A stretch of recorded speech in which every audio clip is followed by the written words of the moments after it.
All right, here we go, man. Here we go.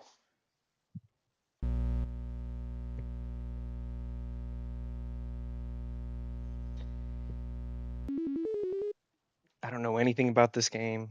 I just know it's an anime game, and a lot of people want me to play it. Well, like my friends and stuff, man. So here it is. Here it is, 50 subscriber special. All right. I don't know what any of this stuff is, but I should turn the music off if I'm streaming, right? Or at least turn it down. Down. It's like set up like a computer. Yeah, let's turn this down a little bit. On English, yeah. Data collected 19%.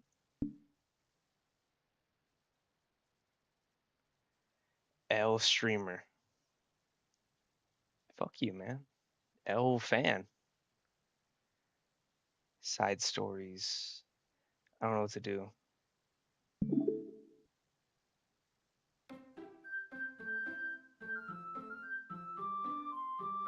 This game is not suitable for children. Holy shit, it's so loud.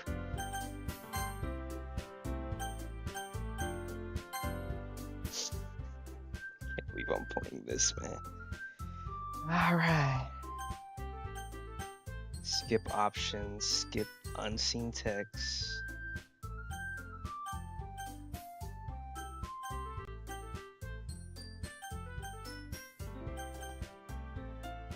Dude, it's still loud. I guess I could just turn my headset down a little bit. It's only at like 6. It's a loud ass game, bro. Fuck. Alright, here we go. New game, new game. Hey. I see an annoying girl running toward me from the distance, waving her arms in the air. It's gonna be one of these type of games, bro. Where it's just like reading. Hold on, I forgot what they call it. Anyways, waving her arms in the air like she's totally oblivious to any attention she might draw to herself. That girl is Sayori, my neighbor and good friend since we were children. Dude, L country, bro. L dick, bro. I don't even know what to say to you, man. I wish I could see you. I could come up with 1,000 insults, bro. Ugh. Alright, anyways. You know the kind of friend you never see yourself making today, but it just kind of works out because you've known each other for so long. Yeah, very relatable. We used to walk to school together on days like this, but starting around high school, she would oversleep more and more frequently, and I would get tired of waiting up. But if she's going to chase after me like this, I almost feel better off running away. However, I just sigh and idle in front of the crosswalk and let Sayori catch up to me. Haha, I overslept again. But I caught you in time. That's you oversleeping, bro? How does it know my name? What? That's a little bit creepy.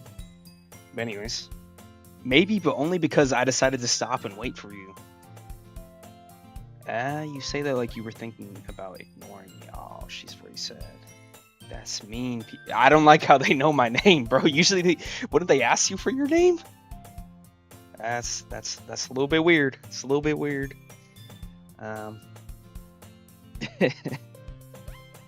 Stop the cap. You played this already? Nah, I haven't played it. Well, people stare at you for acting weird, then I don't want them to think we're a couple or something. Fine. I'm gonna stop reading. Give them a, guess you don't have to. It didn't need to be mean. Let's get to the real story, bro. Other students making their daily commute. You decided to join a club yet? I never joined clubs, man. I told you already, I'm not interested in joining any clubs. I'm not gonna be a part of the sisterhood of a lifetime, bro. I'm not. I haven't been looking either. That's not true. You told me you would join the club this year. Yeah. I'm sure it's possible that I did in one of our many conversations where I dismissively go along whatever she's going on about. Why'd he tell you, bro? Hey, man. It's the 50 subscriber special, bro. Calm down, bro. Calm down, bro.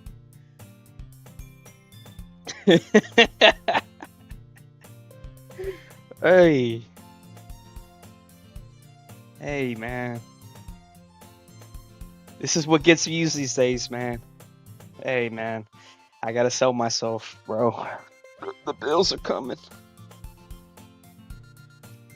So you realize to worry a little bit too much about me when I'm perfectly content just getting by on the average while spending my free time on games and anime. Oh, this is just all right.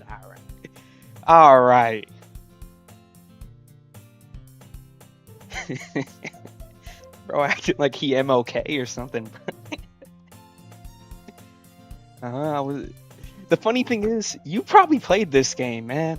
You can't say shit, man. You watch shows like this, man. You can't say shit.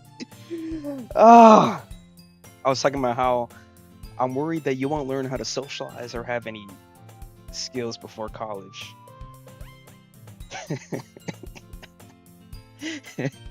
Your happiness is really important to me, you know.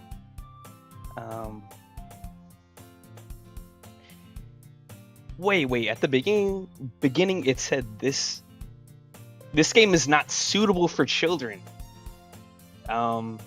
It doesn't have any nudity or stuff like that, yeah? Stuff that would get me banned. Hold on, I gotta look that up real quick. Doki Doki Literature Club Parents Guide.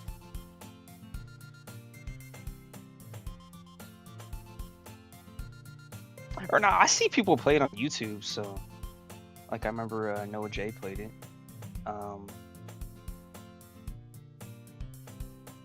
Suitable for...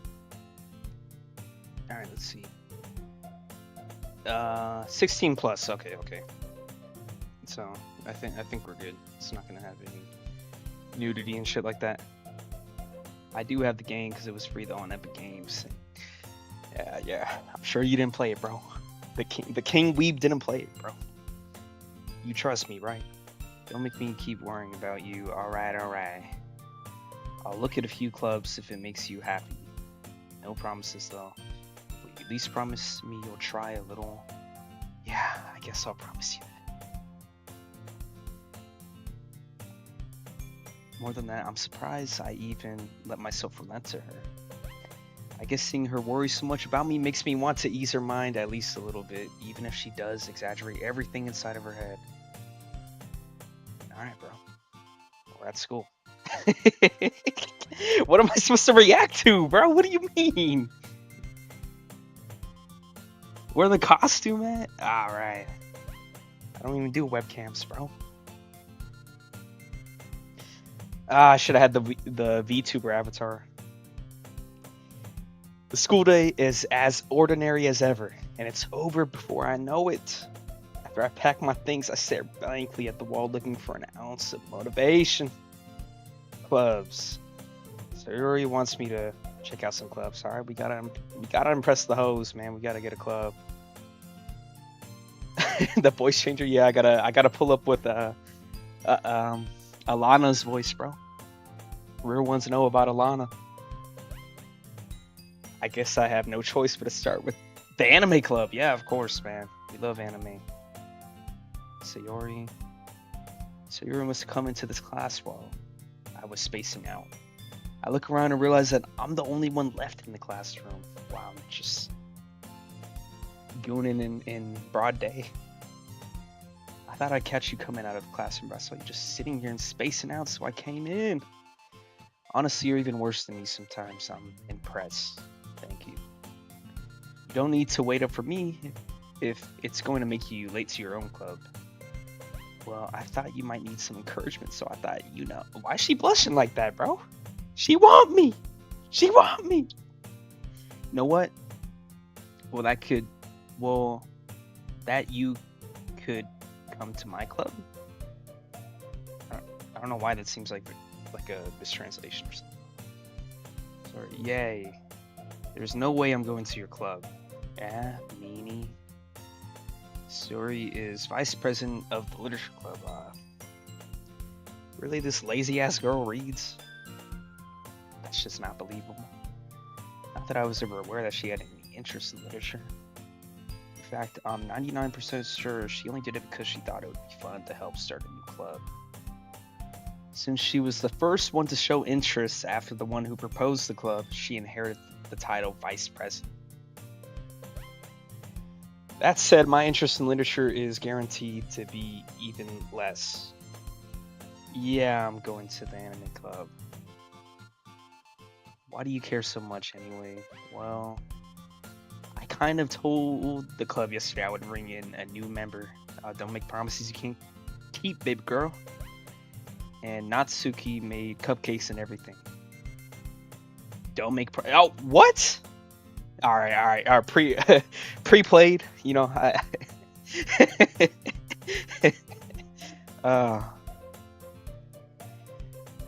can't tell if Sayori is really that much of an airhead or she's so cunning as Seb planned all of this out. I let out a long sigh. Fine, I'll stop by for a cupcake, okay? Yes, let's go.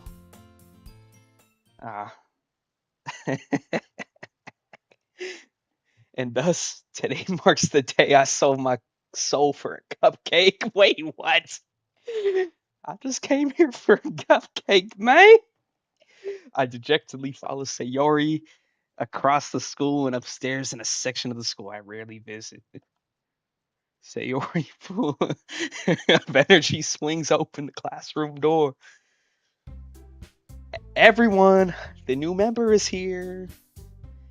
I told you, don't call me a new member. Yeah, I haven't joined yet. Don't get it twisted. You gotta sell yourself to me. Sell me on the idea of the sisterhood of a lifetime.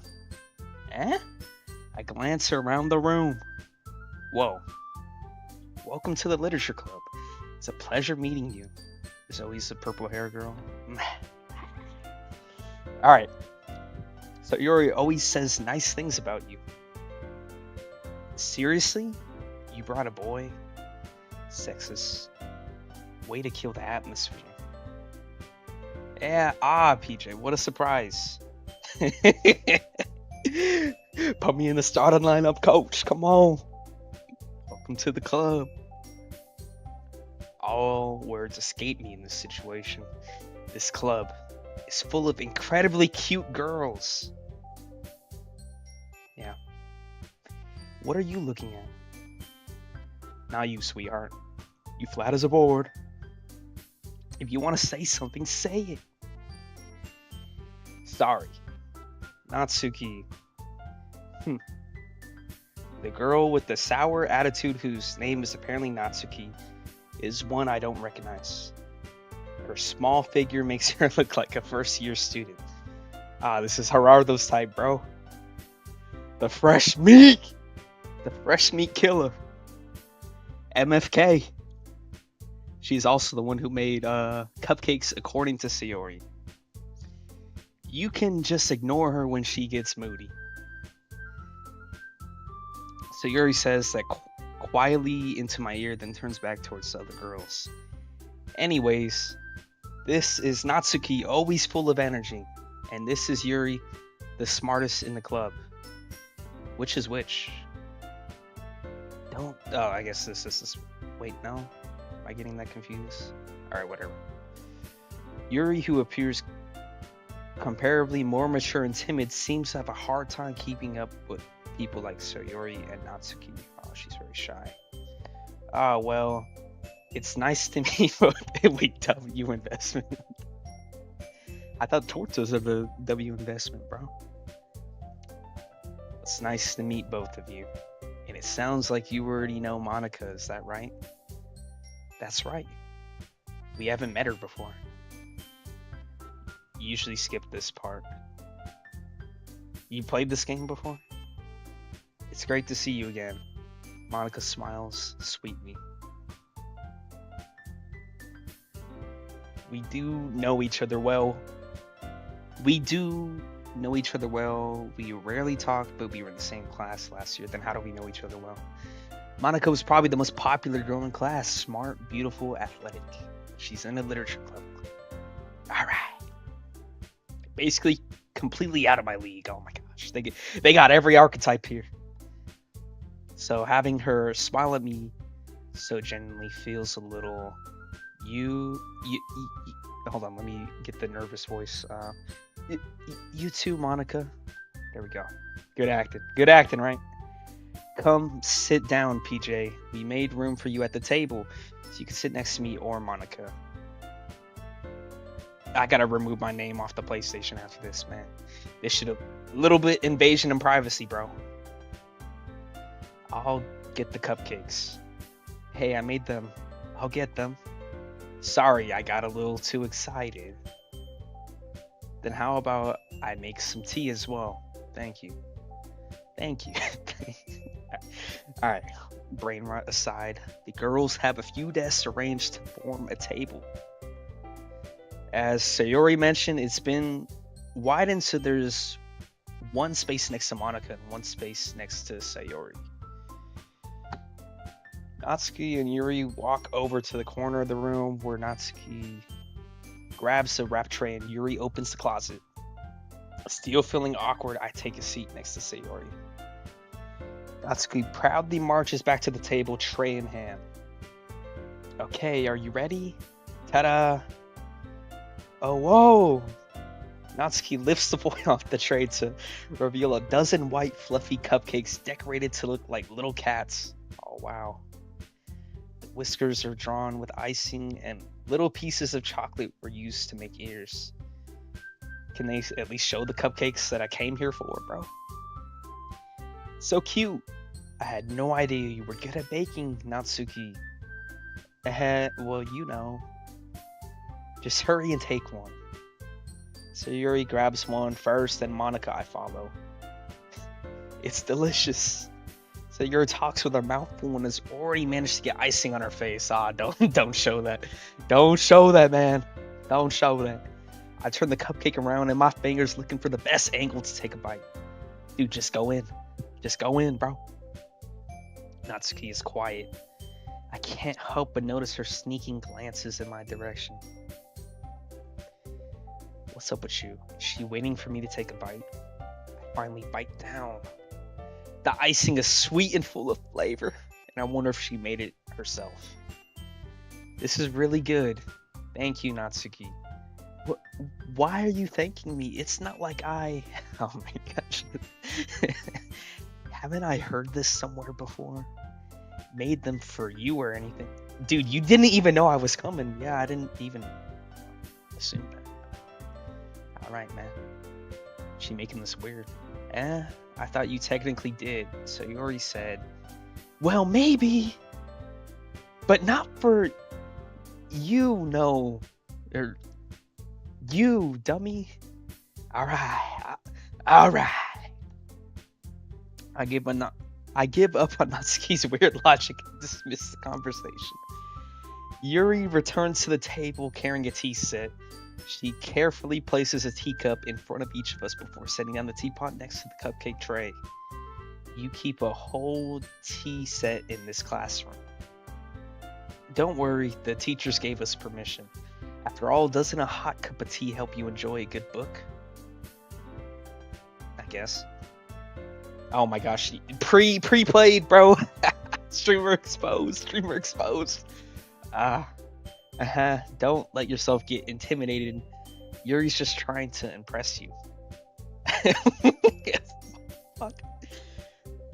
He on that Mr. Smooth. You guys don't even know about that. That's not... Insulted. Yuri looks away.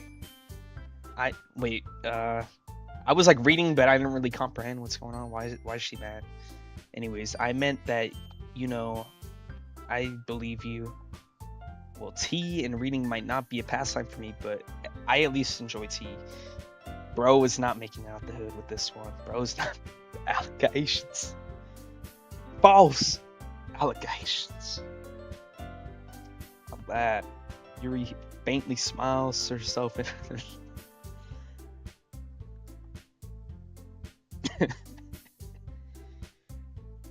Don't let me make the team, bro. Oh, Monica. Monica raises an eyebrow and smiles at me. So, what made you consider the literature club? Um, I was afraid of this question. Something tells me I shouldn't tell Monica that I was practically dragged here by Sayori. Well, I haven't joined any clubs yet, and Sayori seemed really happy here, so that's okay. Don't be embarrassed. We'll make sure you feel right at home, okay? As president of the literature club, it's my duty to make the club fun and exciting for everyone. Yo, would y'all think it's funny for the next stream that I play this if I had a voice changer for when I read the girls' voices? Would that be entertaining? That'd be entertaining. Monica, I'm surprised.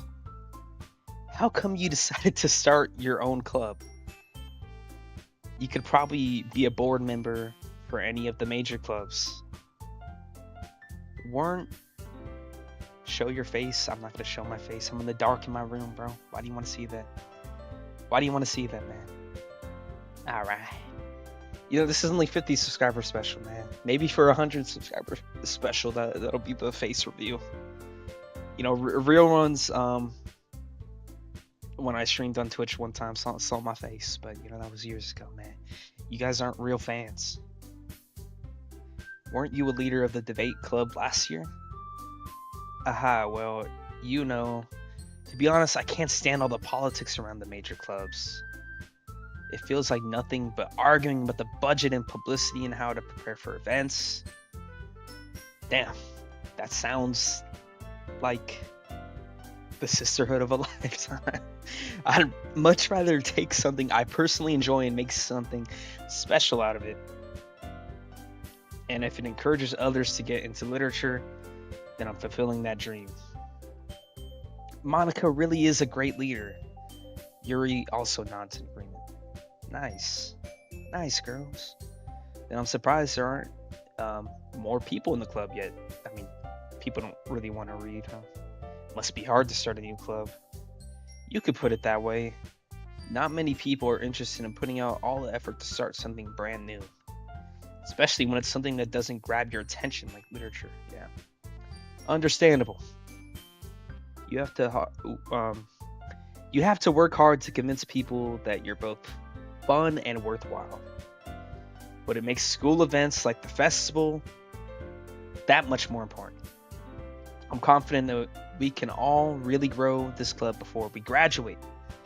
Right, everyone? Yeah, we'll do our best. You know it. Everyone enthusiastically agrees. The team spirit at all-time high, team chemistry 100%. Such different girls all interested in the same goal. Monica must have worked really hard just to find these three. Maybe that's why they were also delighted by the idea of a new member joining. Wait, only 3? They got a big 3, bro. You need a full roster. I still don't know if I can keep up with their level of enthusiasm about literature. So, PJ, what kind of things do you like to read? Well, considering how little I've read these past few years, I don't really have a good way of answering that. Manga. I muttered quietly to myself, half joking. Oh, don't be ashamed. Natsuki's head suddenly perks up. It looks like she wants to say something, but she keeps it quiet. She's a weeb. Not much of a reader, I guess.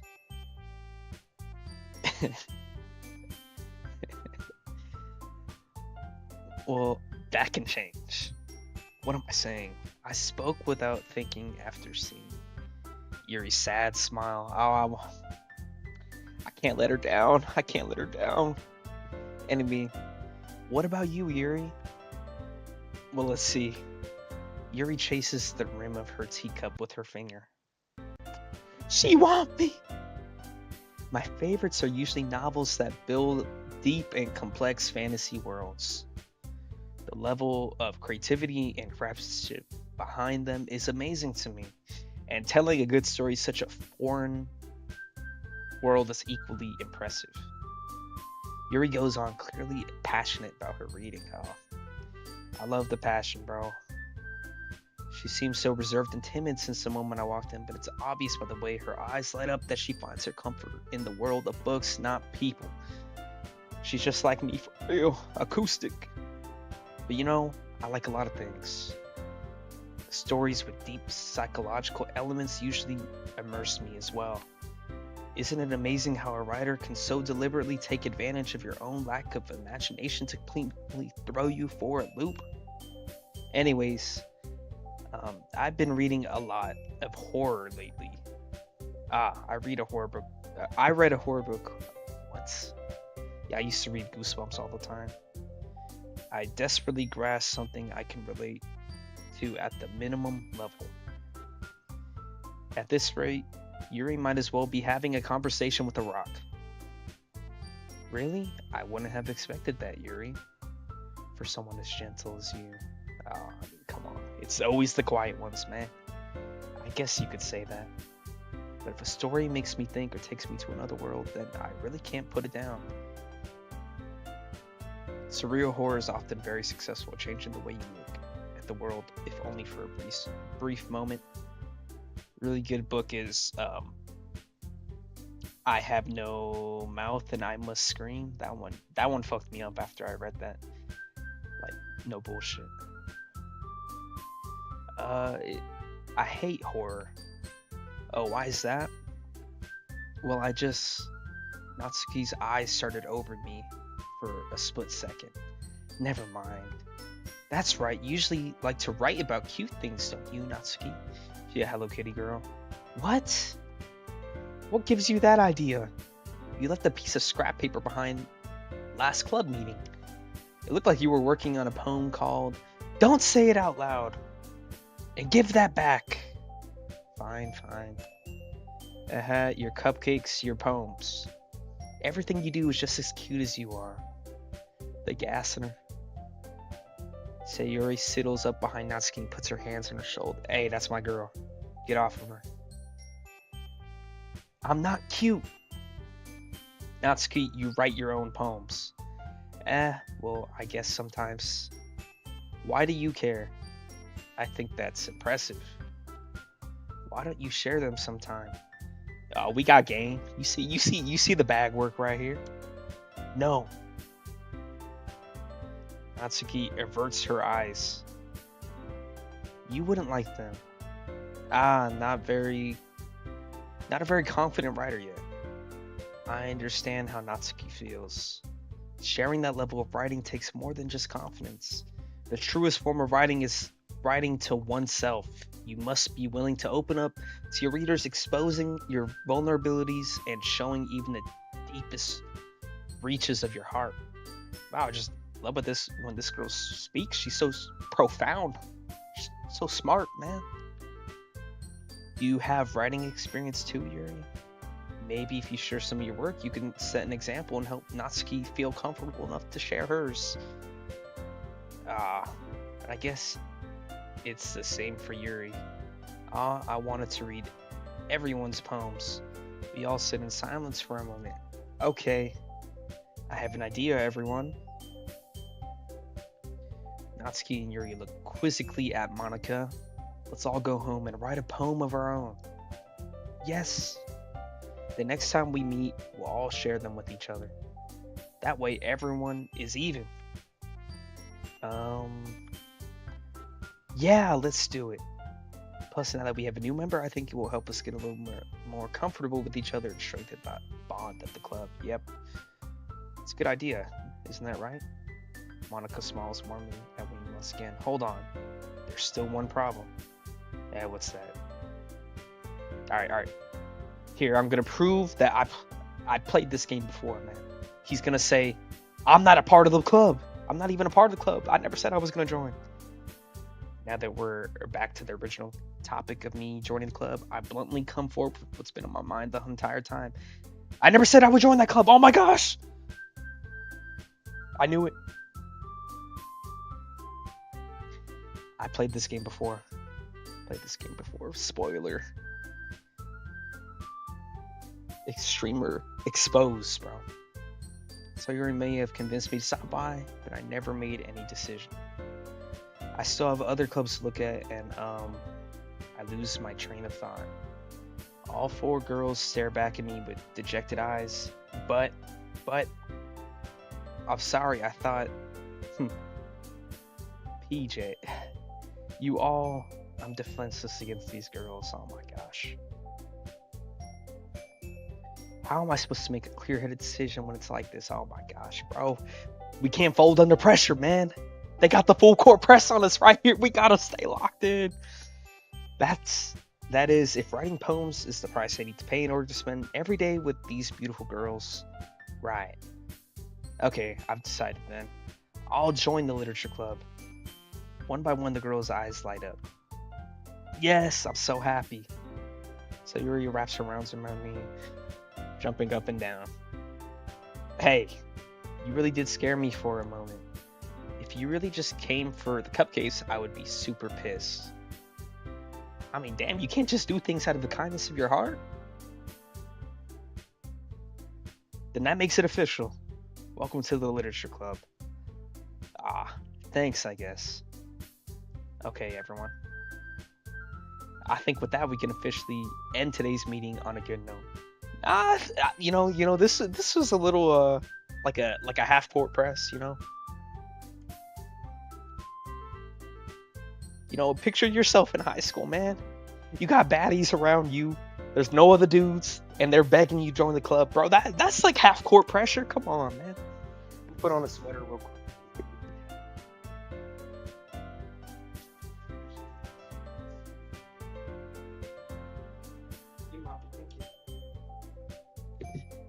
Nice and cozy in my blanket. All right. Everyone, remember tonight's assignment. Write a poem to bring to the next meeting so we can all share. Monica looks over to me once more. PJ, I look forward to seeing how you express yourself. Oh, yeah. Can I really impress the class sir Monica with my mediocre writing skills? Hey, we gotta pull out the bag, bro. We gotta write some of the hardest bars known to man. I already feel the anxiety welling up inside of me. Meanwhile, the girls continue to chit-chat as Yuri and Natsuki clean up their food. Don't hate, bro. It's the 50 subscriber special, man. Don't hate, man. Hey, PJ, since we're here already, do you want to walk home together? That's right. Sayori and I never walk home together anymore because she always stayed after school for clubs. You wouldn't even want to play Rainbow anyways. Don't hate on me, bro. We weren't even going to play tonight. And I have an obligation to my loyal viewers, bro, to play this game. I promise, man. You gotta voice that. Sure, might as well. Yay. Oh yeah, get Abe in the stream, bro. He could be some of the girls. Come on. Could be just like real life, man. When we're flirting with each other in real life. Come on. With that, the two of us depart the room and make our way home. The whole way my mind wanders back and forth between the four girls. Sayori, Natsuki, Yuri, and of course Monica. Will I really be happy spending every day after school in a literature club? I mean, it can't be that bad, bro. Perhaps I'll have the chance to grow closer to one of these girls. Already thinking about the cat, bro. Alright. I'll just need to make the most of my circumstances and I'm good. I'm sure good fortune will find me. I mean, dudes have done way worse to get pussy, so we're not that bad. And I guess that starts with writing a poem tonight. Oh, we're actually gonna write the poem? Pick the words you think your favorite club member will like. Something good might happen with whoever likes your poem the most.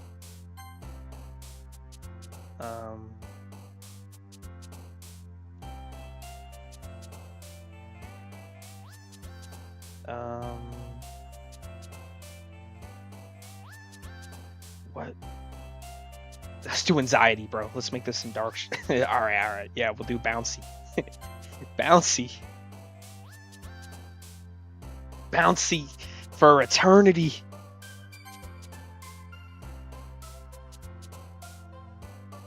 Climax. Let's do it a little bit depressing. I want, I want the purple hair one. Yeah, Yuri. Damn, how do you already know her name, bro? Melancholy.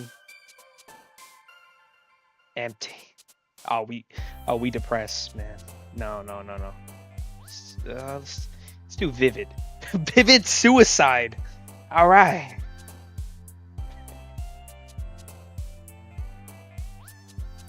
Vivid. Let's do massacre. Vivid massacre. I'm killing these bars, man. Vivid massacre.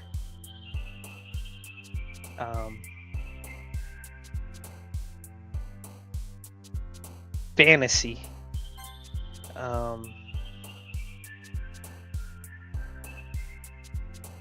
Boop. Yeah, she likes horror. Let's do more graveyard.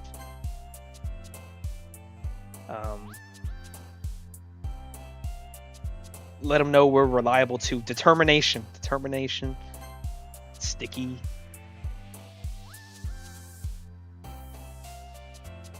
Oh, we gotta be very spiritual, man. Universe.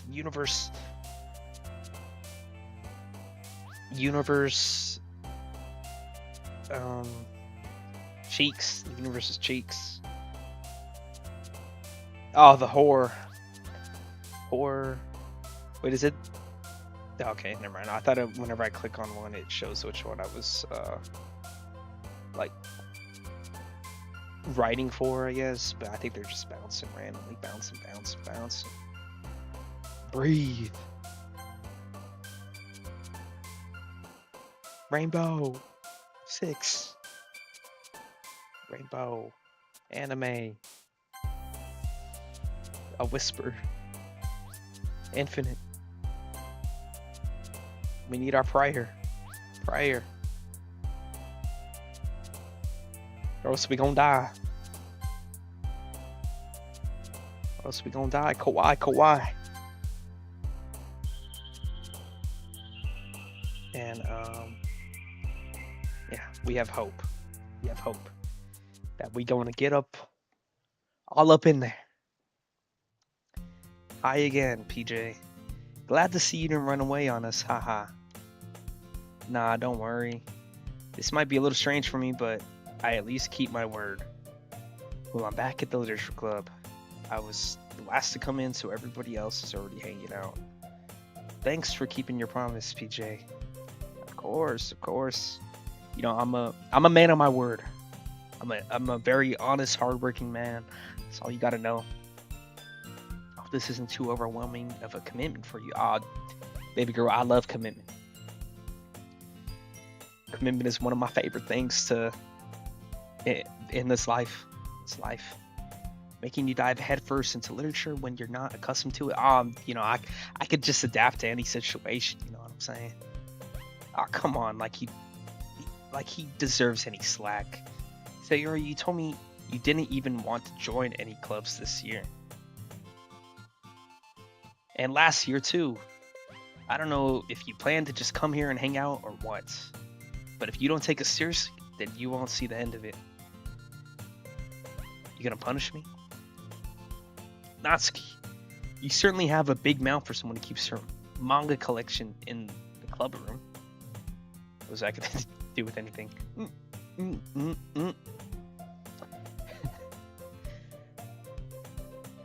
Natsuki finds herself stuck between saying Monica and manga. Manga is literature. Swiftly defeated, Natsuki pops back into her seat. Damn, they look down at her. She a basic bitch reading manga. Don't worry, guys. PJ always gives it his best as long as he's having fun. He helps me with busy work without me even asking.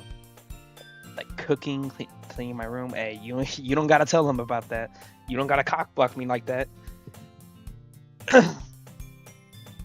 Hold on, I'm up in sweatpants. It's actually so. Ooh.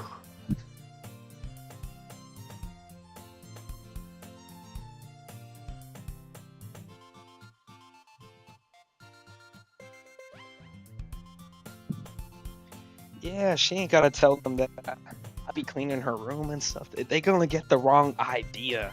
Like, I'm still a free agent, man. I'm still a free agent, man. How dependable.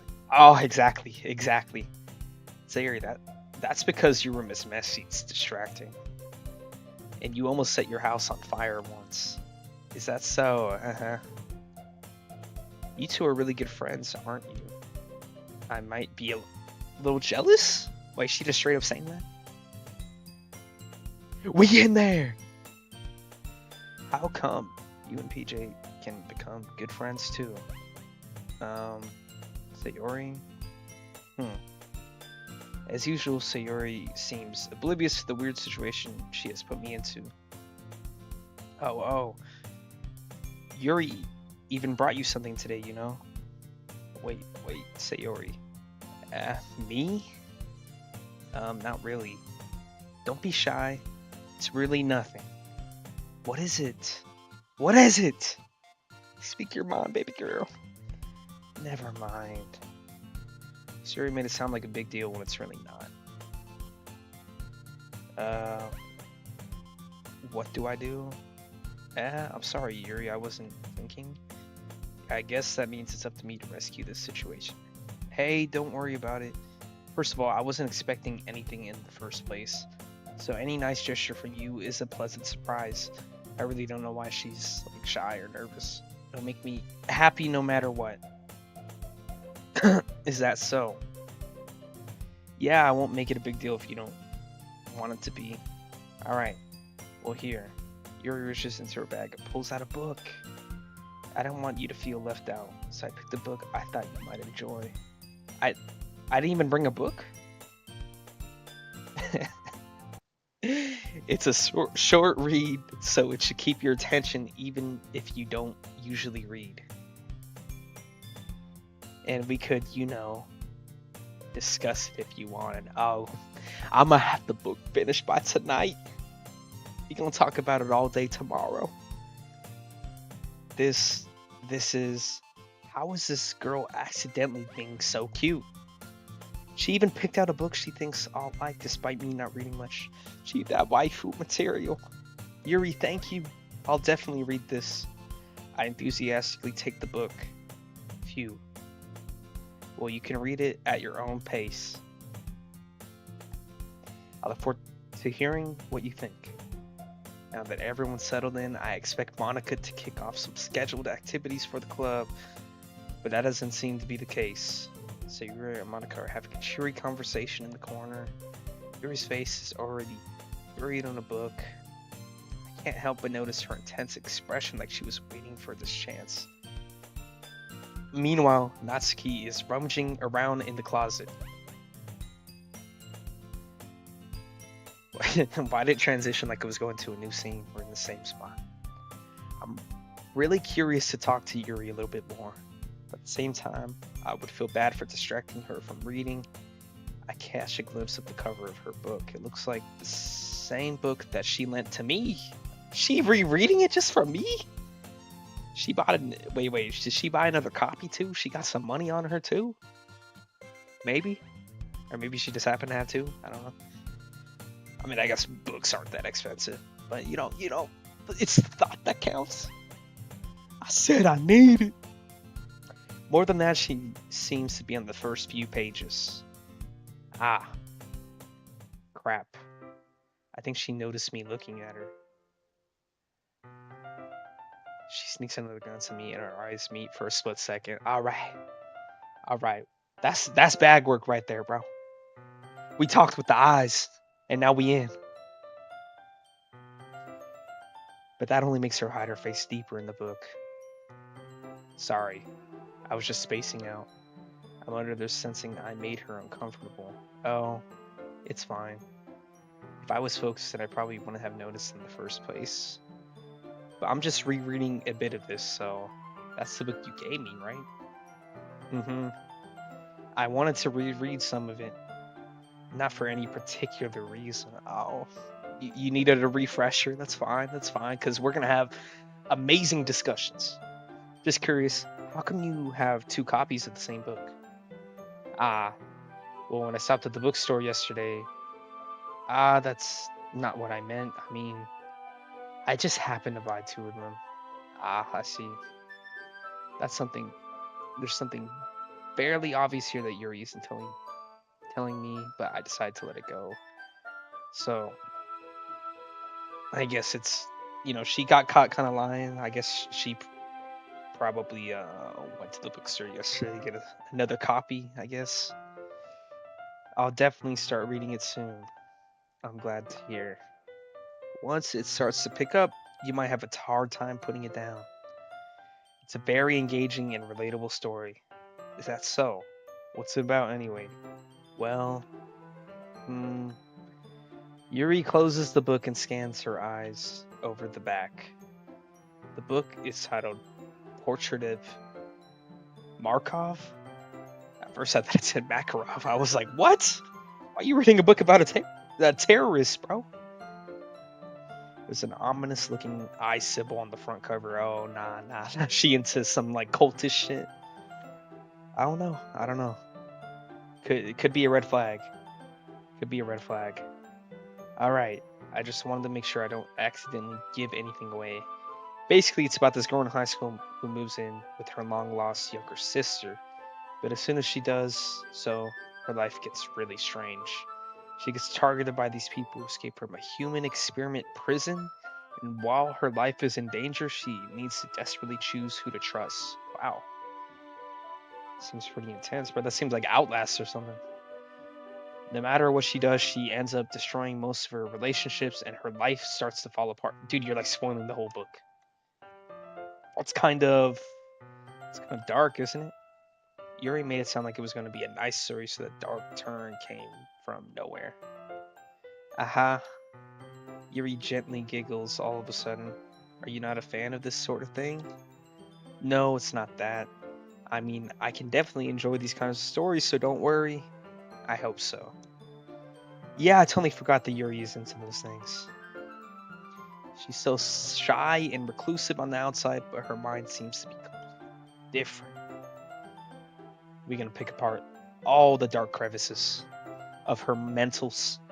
It's just that those kind of stories, they challenge you to look at life from a strange new perspective. Horrible things happen not just because someone wants to be evil, but because they have their own goals or their own philosophy that they believe in. Yeah. And suddenly, when you thought you related to the protagonist, they're made out to be the naive one for letting their one-sided morals interfere with the villain's plans. Um, bro, weren't you talking about some escaped like experiments from prison? How are you siding with them? It's a little bit weird. I'm rambling. Aren't I? Not again. I'm sorry. Oh, that's fine. It's fine. Hey, don't apologize. I haven't lost interest or anything. Well, I guess it's alright then. But I feel like I should let you know that I have this problem. Yeah, she gonna put the cuffs on us. She gonna tickle our feet for 2 hours. When I let things like books and writing fill my thoughts, I kind of forget to pay attention to other people. So I'm sorry if I end up saying something strange. And please stop me if I start talking too much. I really don't think you need to worry. That just means you're passionate about reading. I mean, we're in a literature club. The least I can do is listen. It's a literature club after all. Oh, wow. He's really me for real. Ah, that's true. Damn, let me drink some water. Throat getting dry, bro. I haven't read like this in 10 years.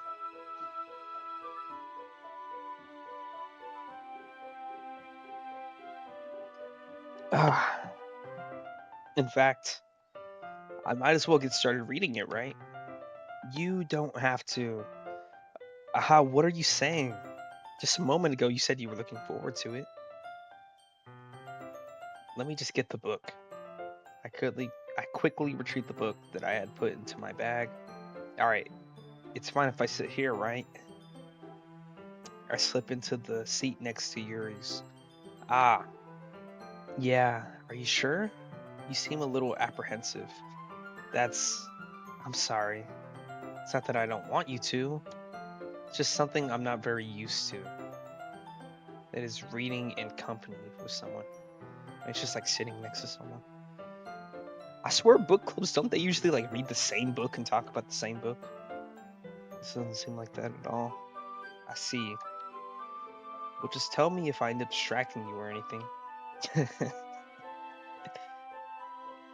I'ma drown. Alright. I open the book and start the prologue. I soon understand what Yuri means about reading in company. It's as if I could feel her presence over my shoulder as I read. It's not a particularly bad thing.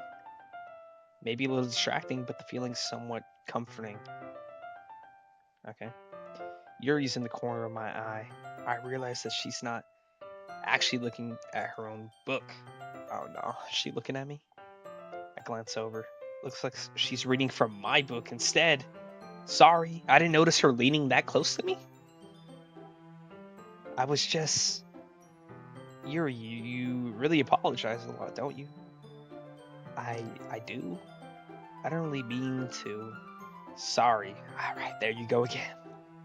I mean, ha ha. Here, this should work, right? I slide my desk until it's against Yuri's and hold my book more between the two of them. Oh, we got game. We got game, bro. We putting the full court pressure on. Yesterday, they were putting the pressure on us. Now we got the isolation, and look at the work we doing, bro. We on the Jamal Crawford, man. Aha. I suppose so. Yuri timidly closes her own copy. Once we lean in a little bit, our shoulders are almost touching. It feels like my left arm is in the way, so I instead use my right hand to hold the book open. I guess that makes it kind of difficult to turn the page. Here.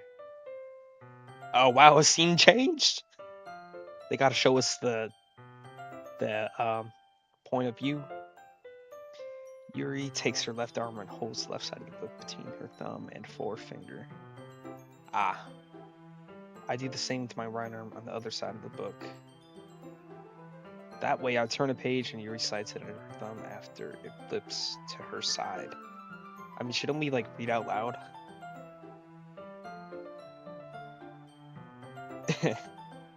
But in holding it like this, yeah, it's the 50 subscriber special, man.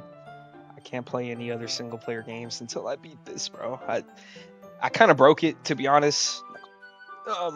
I was supposed to do this as soon as I hit 50 subscribers, but I was so close to platinuming and finishing Go CSA that I finished it. But here we are, man.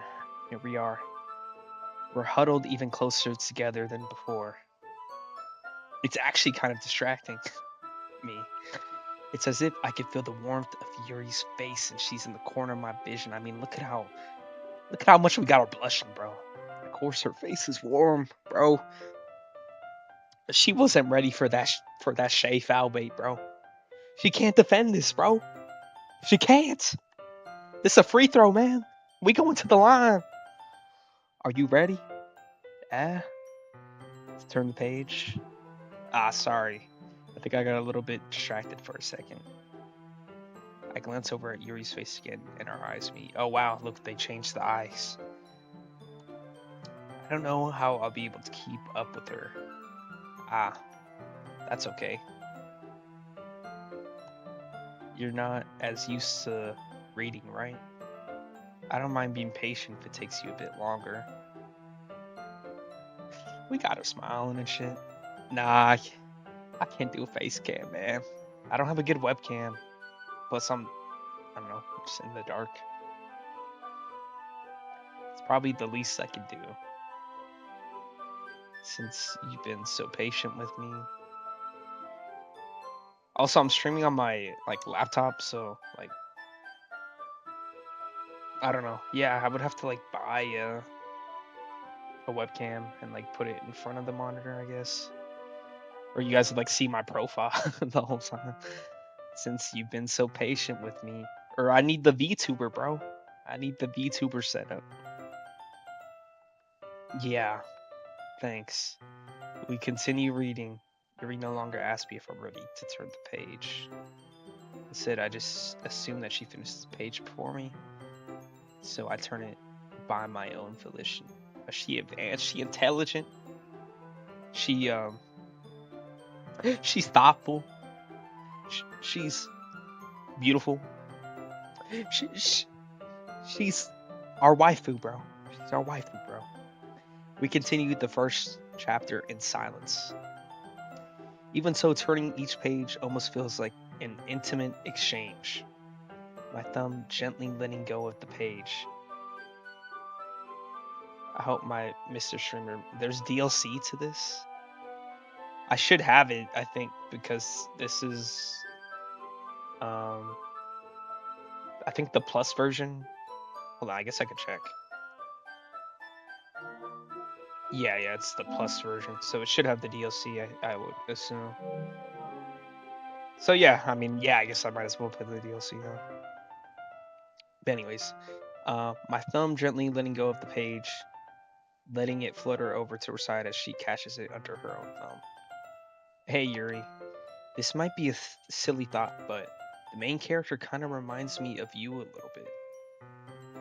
You think so? How does she? Well, I guess she's more blunt in a lot of ways, but she also second guesses a lot of things that she says and does. Like she's afraid she'll do something wrong.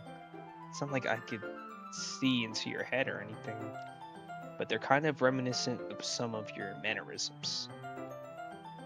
I see. Yuri remains silent for a moment. But PJ, that's probably a terrible thing to have in common with her. Uh, yeah, I guess so, if you're always second guessing yourself. Uh, that's so embarrassing that you think that. Wait, yeah. Loki, maybe not a good move, man. I didn't mean it in a bad way or anything. Sorry, I really didn't know you were self-conscious about that sort of thing. I guess I mean that it's kind of cute. Oh, wait, hold on. We got the offensive rebound, man. We got the offensive rebound. Ah, what are you saying all of a sudden? Oh, look, we got the putback, bro. We got the putback, man. We good. In fact, dude, the putback was a better attempt than the initial attempt, bro. Come on. Okay, everyone. I think it's about time we share today's poems with each other. We might not have enough time if we wait too long. Yeah, I kind of forgot about the poem. Ah, Yuri exhales, spared from finishing her thought. Is that alright, Yuri? You look kind of down. I'm sorry if you haven't been looking forward to this. It's not. It's fine. Yuri releases her hand from the book, causing it to close on top of my thumbs. She wanted to keep reading. Alright. I guess I'll do some more reading tonight. Or you would prefer I only read it with you? Yeah, we got rejected there. But what's her name? I think I know their names. Sayori is the one that's our friend. She has the pink hair. Natsuki is the one with pink hair, who's like petite. Monica is the president, and then yeah, Yuri here. I got ball knowledge now. Yeah. No, yeah. I was saying, Monica's the president. She's the one that just blocked us. She blocked us. She double teamed on the ISO, man. I can't believe it. I guess I didn't have too much of a preference either way. In that case, I'll read a little bit more tonight. It'll be more fun to read with you after it picks up a bit, you know? That's good reasoning. She wanted to read the whole thing with us. Wow. Okay. Okay. You know. She likes to play. In that case, feel free to finish the first 2 chapters in your own time. All right. I make a mental note of where I left off in the book, then slip it back into my bag. By the way, did you remember to write a poem last night? Of course, of course. I wrote some hot shit, man. Wait, what was that? Oh, I accidentally pressed triangle. Triangle, you could put this down? Why? Anyways, my relaxation ends. I can't believe I agreed to do something so embarrassing. I don't really find much inspiration since I've never really done this before. Wow. Well, now that everyone's ready, why don't you find someone to share with? I can't wait. Sayori and Monica enthusiastically pull out their poems. Sayori's is on a wrinkled sheet of loose leaf torn from a spiral notebook. On the other hand, Monica wrote hers in a composition notebook. I can already see Monica's pristine handwriting from where I sit. Natsuki and Yuri reluctantly comply as well, reaching into their bags. I do the same myself. Who do I show my phone to first?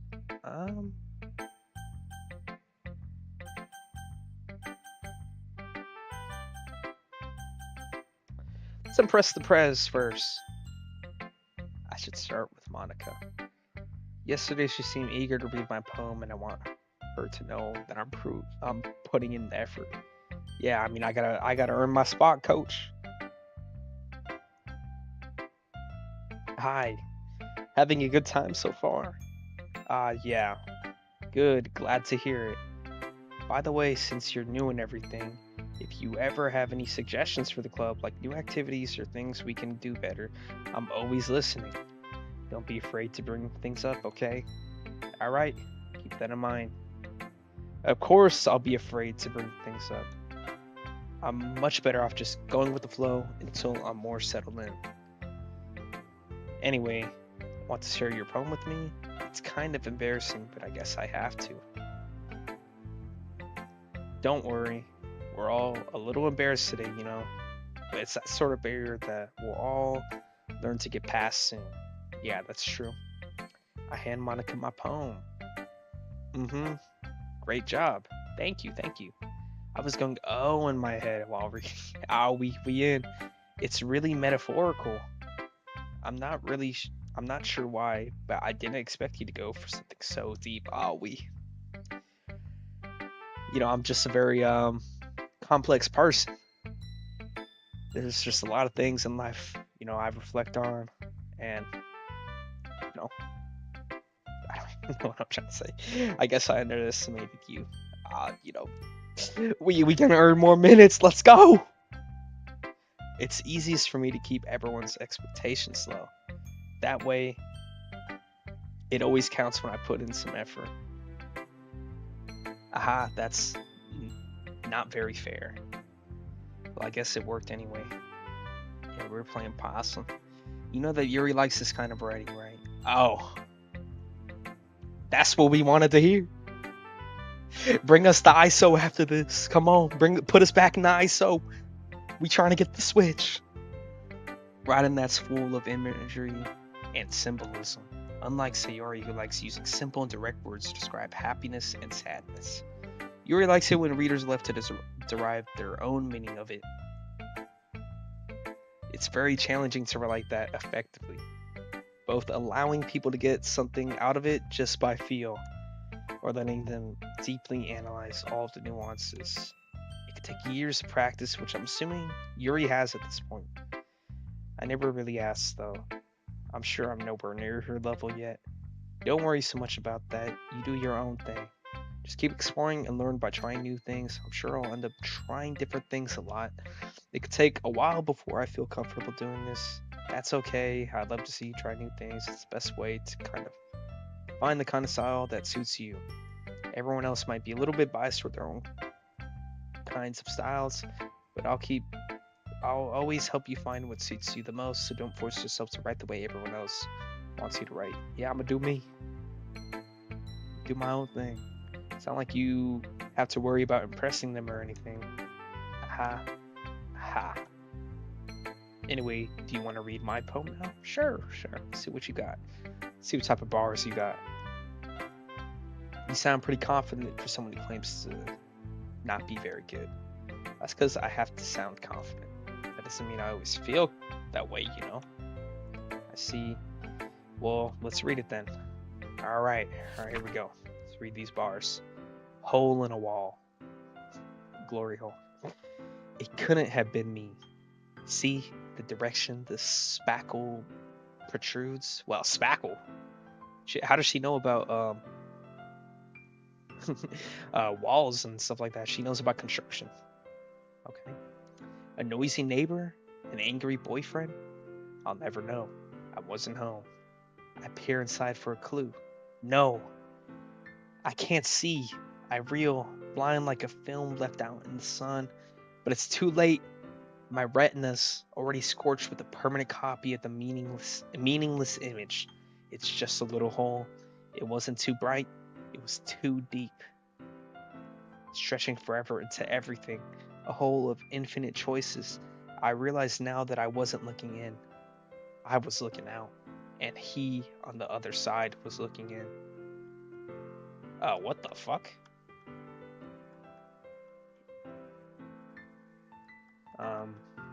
I would analyze it further, but I don't know, that last line just creeped me out, man. Let's just continue. So what do you think? It's very freeform, if that's what you call it. Sorry, I'm not really the right person to ask for feedback. It's okay. Yeah, that's the kind of style that has gotten pretty popular nowadays. That is, a lot of poems have been putting emphasis on the timing between words and lines. She on that freestyle. When performed out loud, it can be really powerful. What was the inspiration behind this one? Well, I'm not sure if I know how to put it. I guess you could say that I had some kind of epiphany recently. It's been influencing my poems a bit. An epiphany? Yeah, something like that. I'm kind of nervous to talk about deep stuff like that because it's kind of coming on strongly. Maybe after everyone is better friends with each other. I mean, I guess. Anyway, here's Monica's writing tip of the day. Sometimes when you're writing a poem or story, your brain gets too fixated on a specific point. If you try so hard to make it perfect, then you'll never make any progress. Just force yourself to get something down on paper and tidy it up later. Another way to think about this is, if you keep your pen in the same spot for too long, you'll just get a big dark puddle of ink. You just move your hand and go with the flow. That's my advice for today. Yeah, you really went with the flow. That shit was very depressing, man. I thought it was about like at first I thought it was about like finding, little details in life that are interesting. Then it just turned into some weird stalker shit. I don't know. Thanks for listening.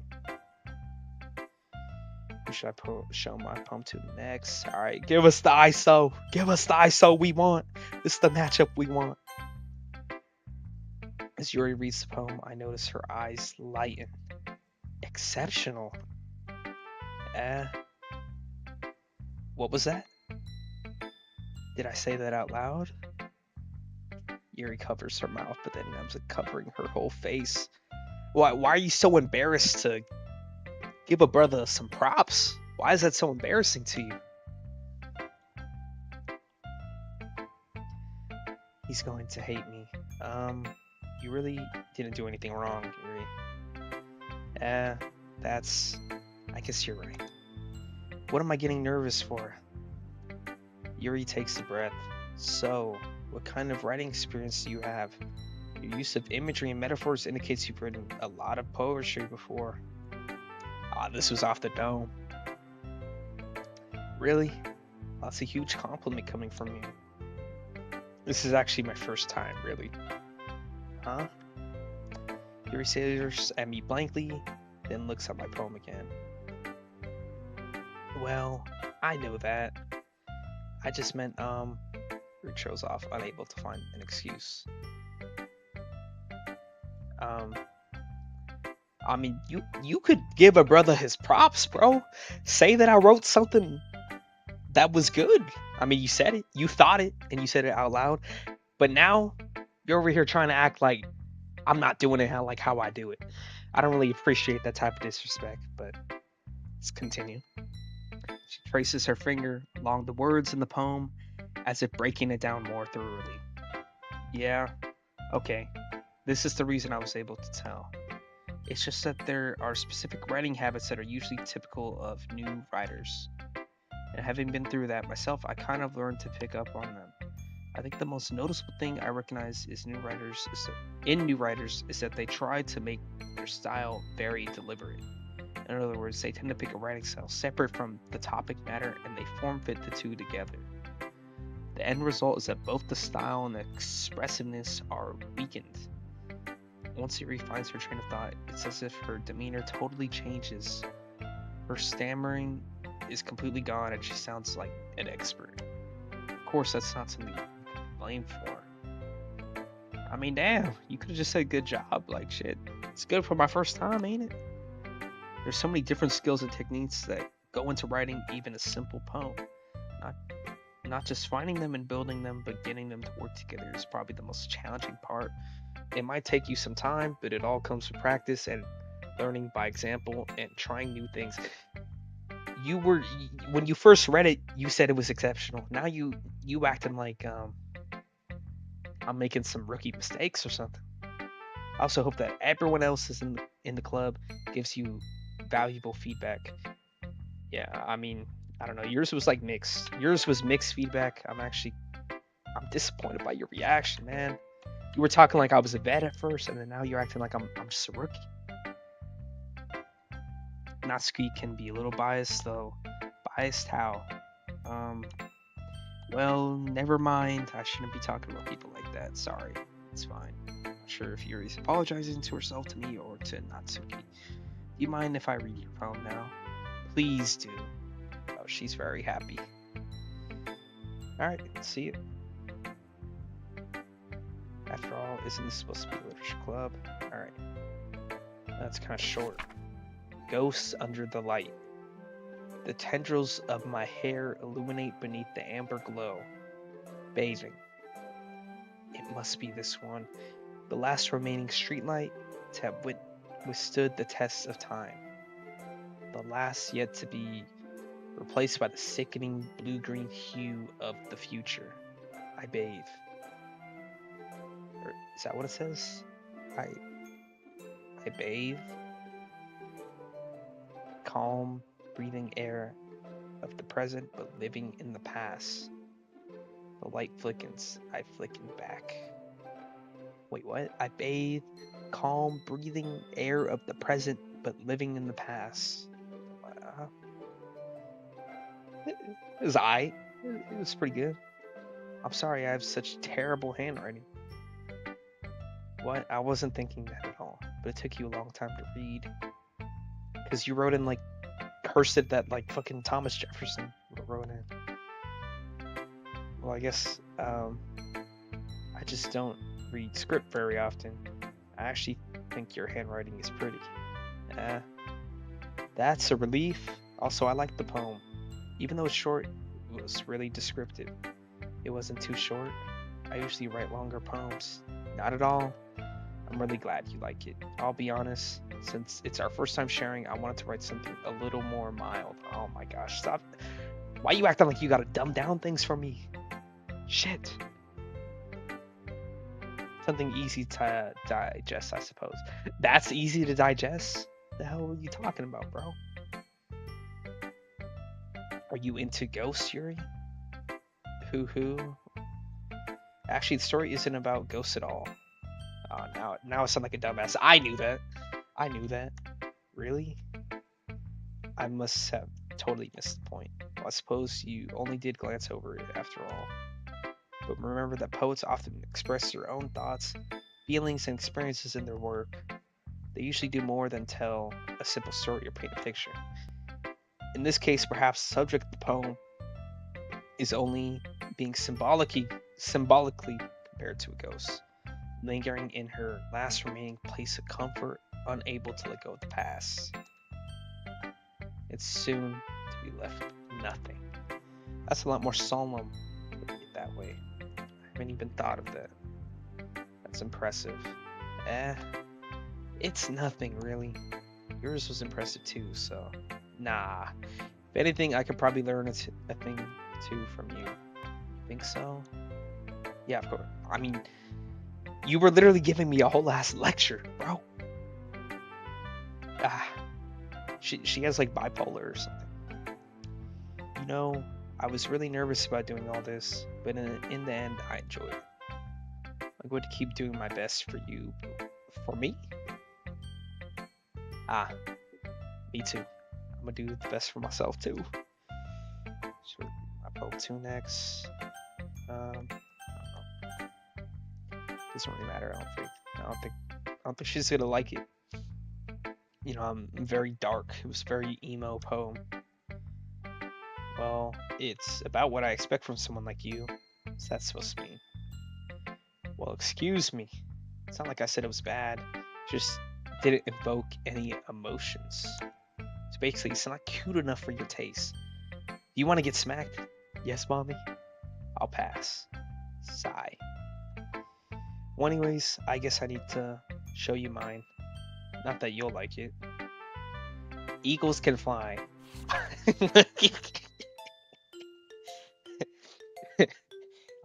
I don't know why that was funny. Monkeys can climb, crickets can leap, horses can race, owls can seek, cheetahs can run, eagles can fly, people can try. That's about it. Dr. Seuss ass rhymes! Get him out of here! Yeah, it was alright. It was alright. I give it like a 7, 6 or 7. Alright. 7 out of 10. 7 out of 10.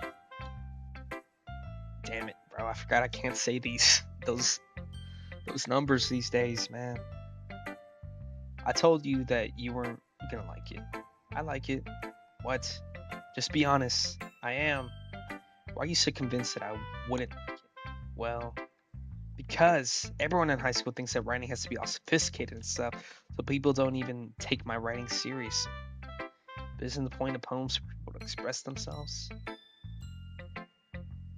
Your writing style wouldn't make your message any less valid. Yes, exactly. I like when it's easy to read, but it hits you hard. I'm sorry, that didn't hit me hard. It was just like, yeah, we can't fly. We could climb though. We could run. We could do some of that stuff. Like, damn, you're not giving humans enough props. Fucking furry. All right, like in this poem, seeing everyone around you do great things can be really disheartening. So I decided to write about it. Yeah, I understand. Oh, I guess that flew over my head. But the other nice thing about simple writing is that it puts more weight on the wordplay. Like I set up for a rhyme at the end, but then made it fall flat on purpose. Yeah. I guess that was pretty good. That was pretty good. Helps bring out the feeling in the last line. So you did. I guess more went into it than I realized. That's what it means to be a pro.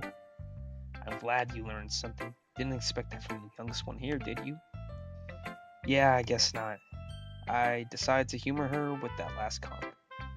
I don't really care how old everyone is, but if Natsuki is feeling proud, then I won't take that away from her.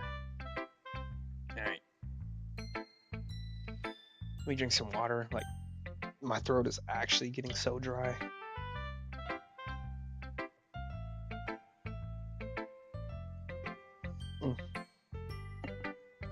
Alright. Or she's not gonna like our shit. This is a good. Okay, never mind. I stand correct. Are you sure it's your first time? You know, I do what I do. I do what I do. Of course, it's not that good. Am I the kind of guy who would be writing poems in his spare time? I guess you're right. That's why it impressed me.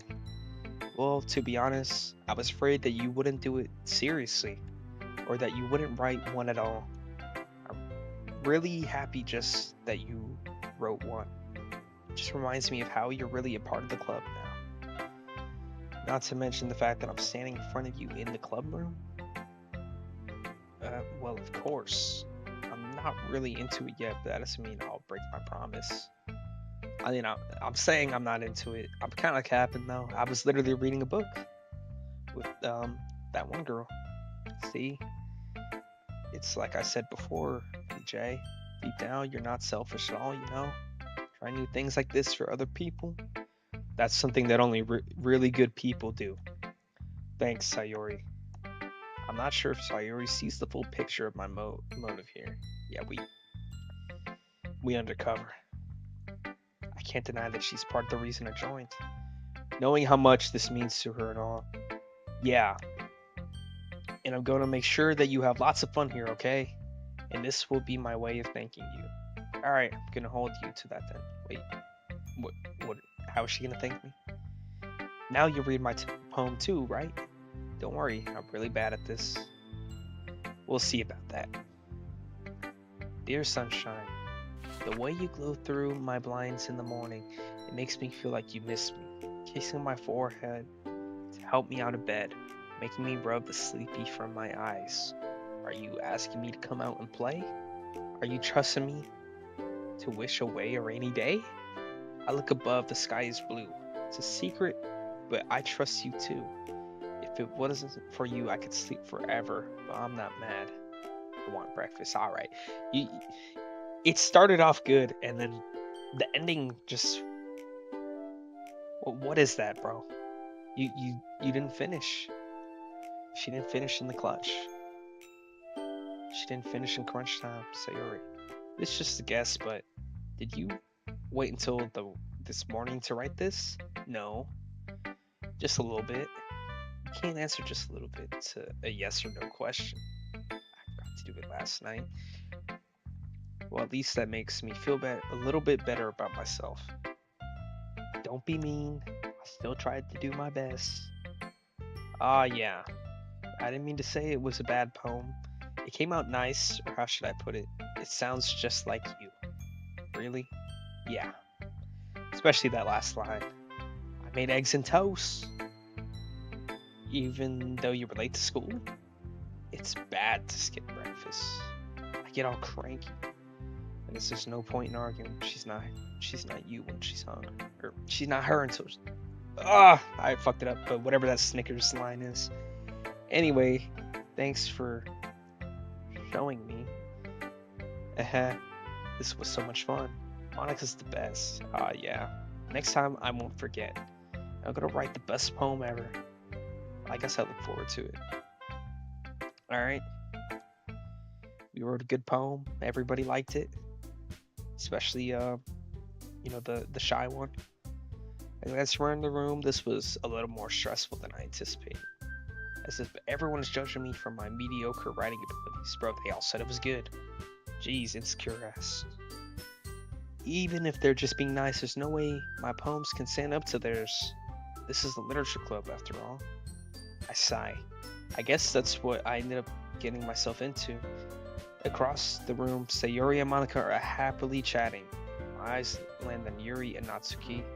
They gingerly exchange sheets of paper, sharing their respective poems. As they read in tandem, I watch each of their expressions change. Natsuki's eyebrows furrow and frustration went. Meanwhile, Yuri smiles sadly. This language. Did you say something? Oh, it's nothing. Damn, they're hating on each other. Natsuki dismissively returns the poem to the desk with one hand. I guess you could say it's fancy. At least they're not being fake and talking behind each other's backs. I guess they're showing their haters in person in front of each other. Well, I guess they're not. I guess they're not. Yours is cute. Cute? You completely missed the symbolism or something? Clearly about the feeling of giving up. How can that be cute? I know that. She got fooled. She got put in the genjutsu. She thought it was a simple poem. She couldn't even see the deeper meaning. You're not as profound as I thought. I just meant the language, I guess. I was trying to say something nice. Eh? You mean you have to try hard to come up with something nice to say? Oh, catfight, catfight, catfight.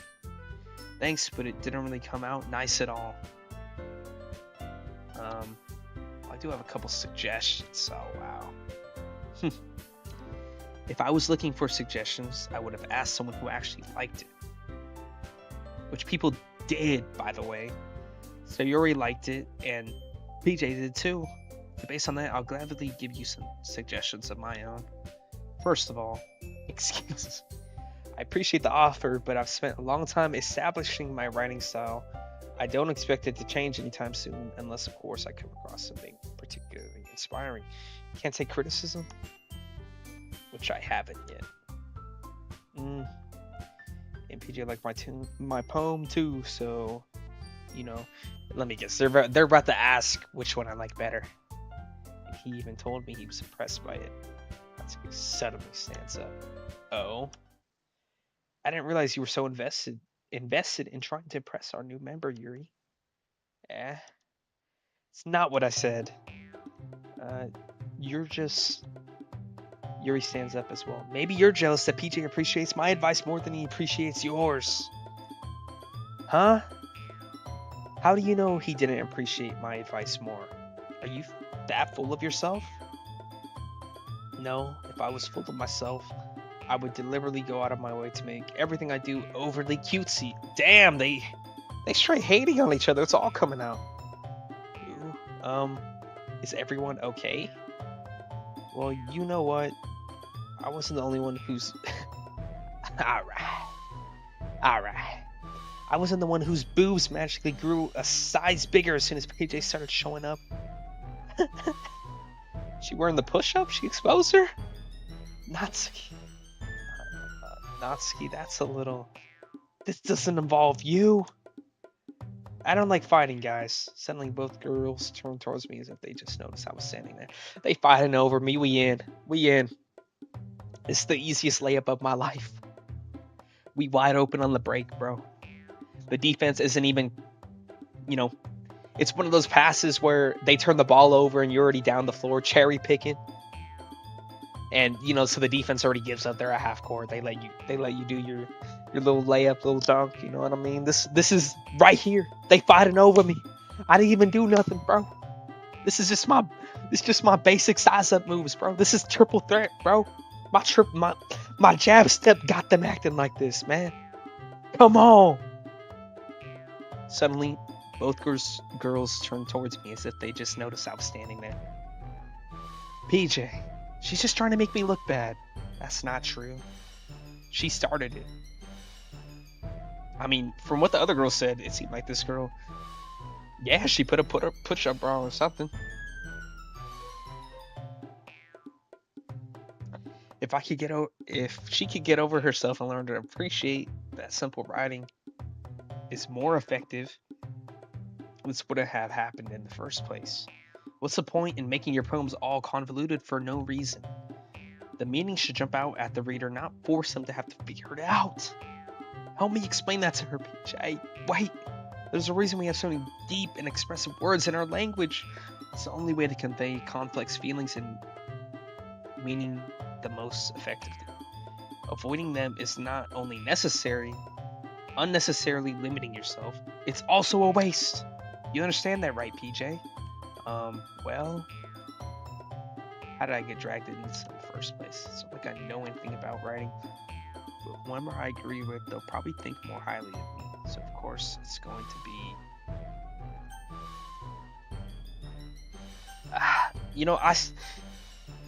realistically, I see both of their points. I see, you know, it's just different styles. You know, let's call our two-man. Let's call our co-star. They got us with the double team, so we're gonna pass it out. We're gonna pass it out here.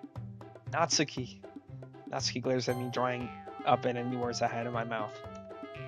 So instead, I turn to Yuri.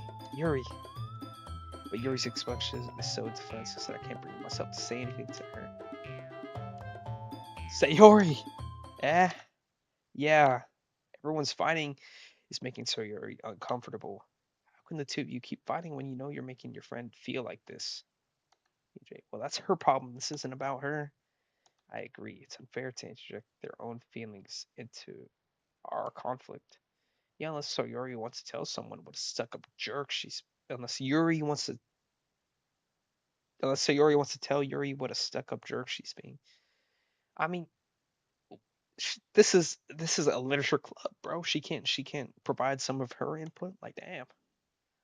Let me pass it out. Fuck. I should have just chose Yuri. She would never. It's your immaturity that made her upset in the first place. Excuse me? Are you listening to yourself? This is exactly why nobody likes. Ah, oh, she's really going there. Stop. Natsuki, Yuri, you guys are my friends. I just want everyone to get along and be happy. My friends are wonderful people, and I love them because of their differences. Natsuki's poems, they're amazing because they give you so many feelings. Which is all right. See, this is why we passed it out. So I shoot her. Bang, bang. She hit it. She hit the shot. They're amazing because they give you so many feelings because of few words. And Yuri's poems are amazing because they paint beautiful pictures in your head. Everyone's so talented. So why are we fighting? Because, well, also, Natsuki's cute and there's nothing wrong with that. Alright? And Yuri's boobs are the same as they always were. Okay. Alright. Okay. Big and beautiful. What the fuck? Sayori stands triumphantly. He stands behind her with a bewildered expression. So the flat girl was jealous then. I thought maybe this girl was wearing a push-up bra. I thought she exposed her, but I guess she was just making up shit. Mox stands behind her with a bewildered expression. I'll make some tea. He rushes off. She sits down with a blank expression on her face, staring at nothing. This is why Sayori is vice president. I was Monica. She nods in return. To be honest, I might come off as a good leader and I can organize things, but I'm not very good with people. Alright, you're just being humble. I couldn't even bring myself to interject. As president, that's kind of embarrassing of me. Aha. Nah, it's not like I could blame you. I wasn't able to say anything either. Well, I guess that just means Sayori's amazing in her own ways, isn't she? You could say that. She might be an airhead, but sometimes it's weirdly suspicious that she knows exactly what she's doing. I see. Take care of her, okay? I would hate to see her get herself hurt. I mean, why would she be hurt? That makes two of us. Count on me. I'll look over her. That's my shooter right there. That's my shooter. Of course I'll take care of her. Monica smiles sweetly at me, causing my stomach to knot. Such a genuine person really does make a good president, regardless of what she says. If only I could get a chance to talk to her a little bit more. Okay, everyone. It's just about time for us to leave. How did you feel about sharing your poems? It was a lot of fun. Well, I'd say it was worth it. It was alright. Well, mostly.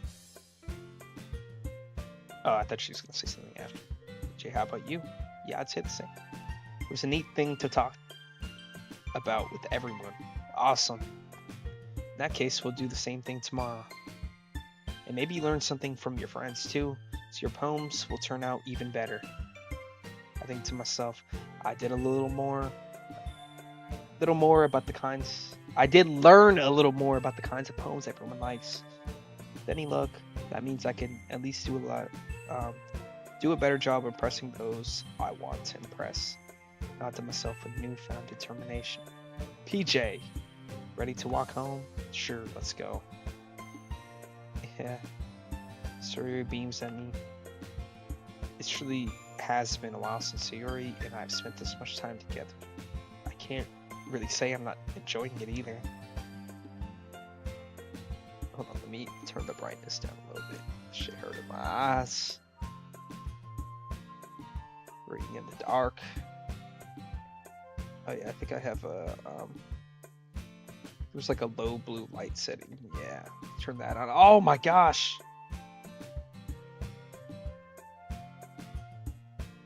All right, it actually doesn't change. Yeah, it's just my monitor. It actually doesn't change how you guys see it.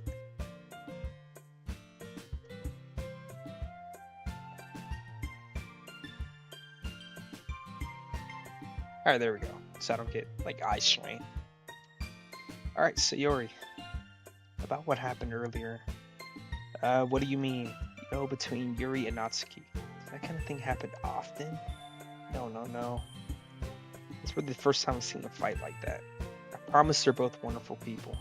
Hold on, I'm gonna turn down the music a little bit. I feel like I can turn it down a little bit. The fuck? Where'd my thing go? Alright. Oh, okay, there we go. Turn down that music volume a little bit.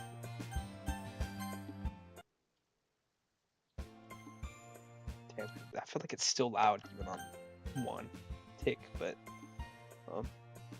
I promise they're both wonderful people. You don't hate them, do you? Why would I hate them? No, I don't hate them. I just wanted your opinion, that's all. I can see why they'd make good friends with you. If you know, PJ, it's nice that I get to spend time with you in the club. Let me take you to the real club. I think seeing you get along with everyone is what makes me the happiest. And I think everyone really likes you too. That's every day is going to be so much fun. Sigh. Looks like Sayori still hasn't caught onto the kind of situation I'm in. Sure, being friends with everyone is nice, but does it really need to stop there? Oh my gosh, dude. Yeah, we really concerned. We trying to find the one. We trying to find the one waifu for us, man. We're not just here to read books. We're here on business, bro. Well, we'll just have to see what the future holds, Sayori. I pat Sayori on the shoulder. I said that more to myself than to her, but it's easy to use Sayori as an internal monologue sometimes. Okay, yeah, let's do this. Alright. Oh, we write a poem every time?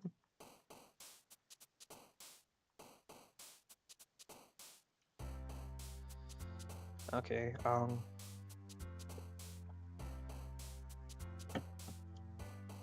let's do romantic. Let's let our intentions be known together.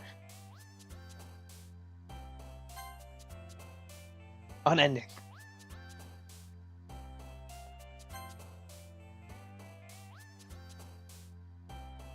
Sweet. Unrequited. Kitty. It's what we want. Lust. Passion. Pink.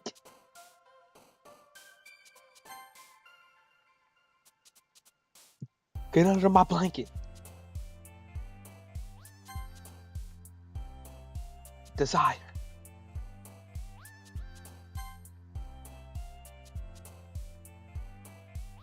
Cry. You go.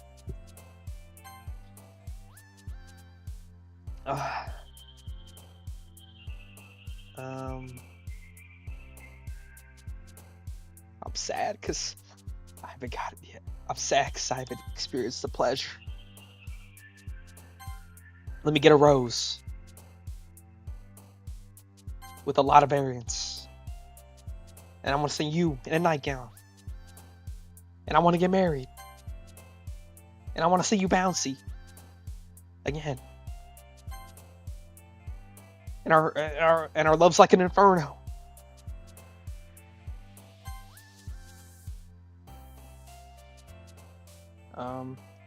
And you're precious to me. And you're special to me. Gotta let them know.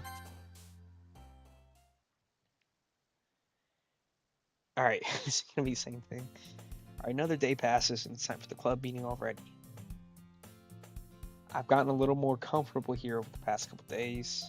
Entering the club room, the usual scene greets me. Hi, PJ. Yo, Sayori.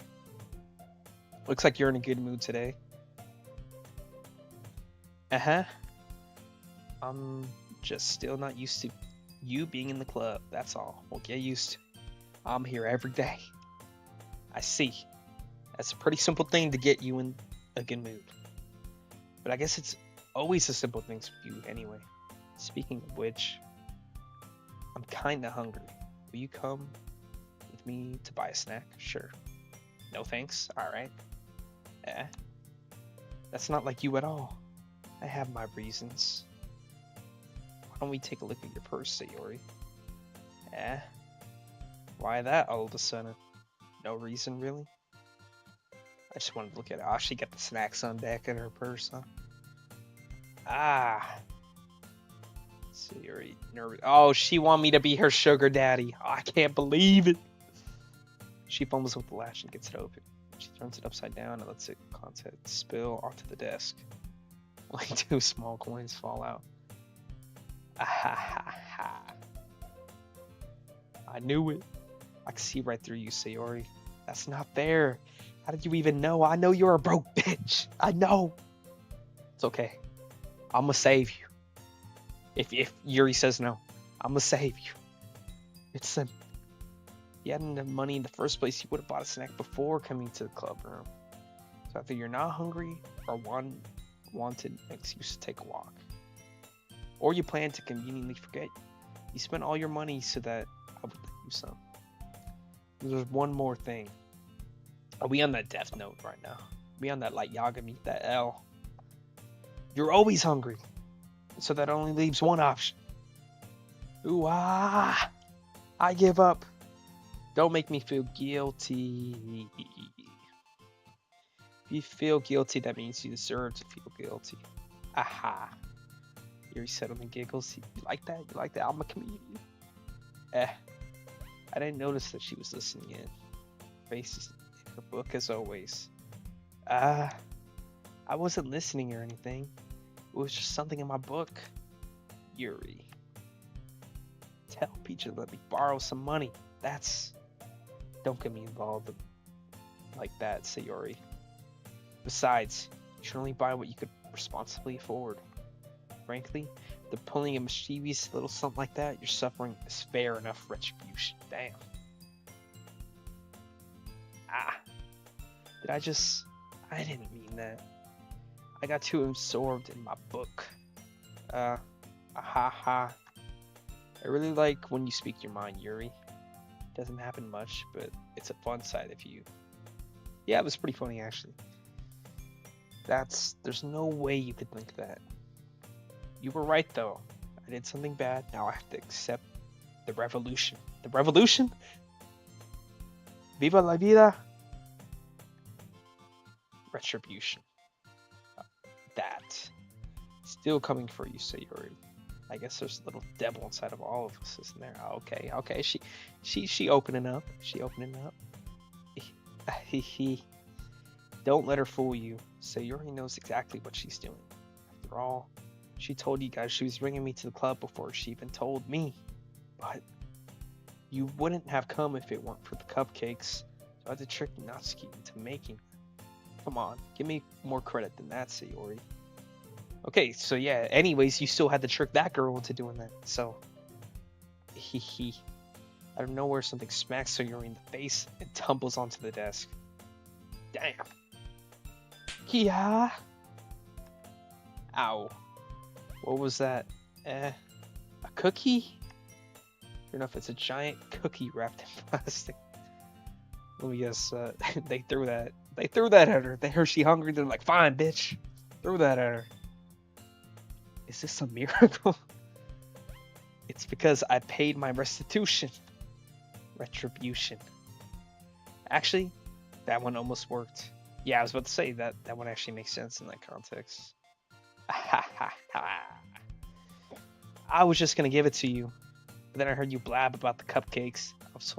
It was totally worth seeing your reaction. Oh, Natsuki. That's so nice of you. Alright. I'm so happy. Sayori hugs the cookie. Jeez, just eat it. Sayori rapidly tears open the wrapper and takes a bite. Takes a big bite. Can't forget the big. So good. Sayori suddenly claps her hands over her mouth. I bit my tongue. Hee. You're going through a lot over just one cookie. Natsuki takes a bite of her own cookie. Ah, yours looks really good too, Natsuki. Can I try it? Jeez. Beggars can't be choosers. But yours is chocolate. Yeah. Why do you think I gave you that one? Fine. So I'm really happy that you shared this one with me. Eheh. Tsuri gets out of her seat and goes behind Natsuki, then wraps her arms around her. Ah, jeez. I get it. Cookie still in hand, Natsuki reaches up to nudge Sayori off of her. Sayori suddenly leans down and takes a bite out of Natsuki's cookie. Hey, did you seriously just do that?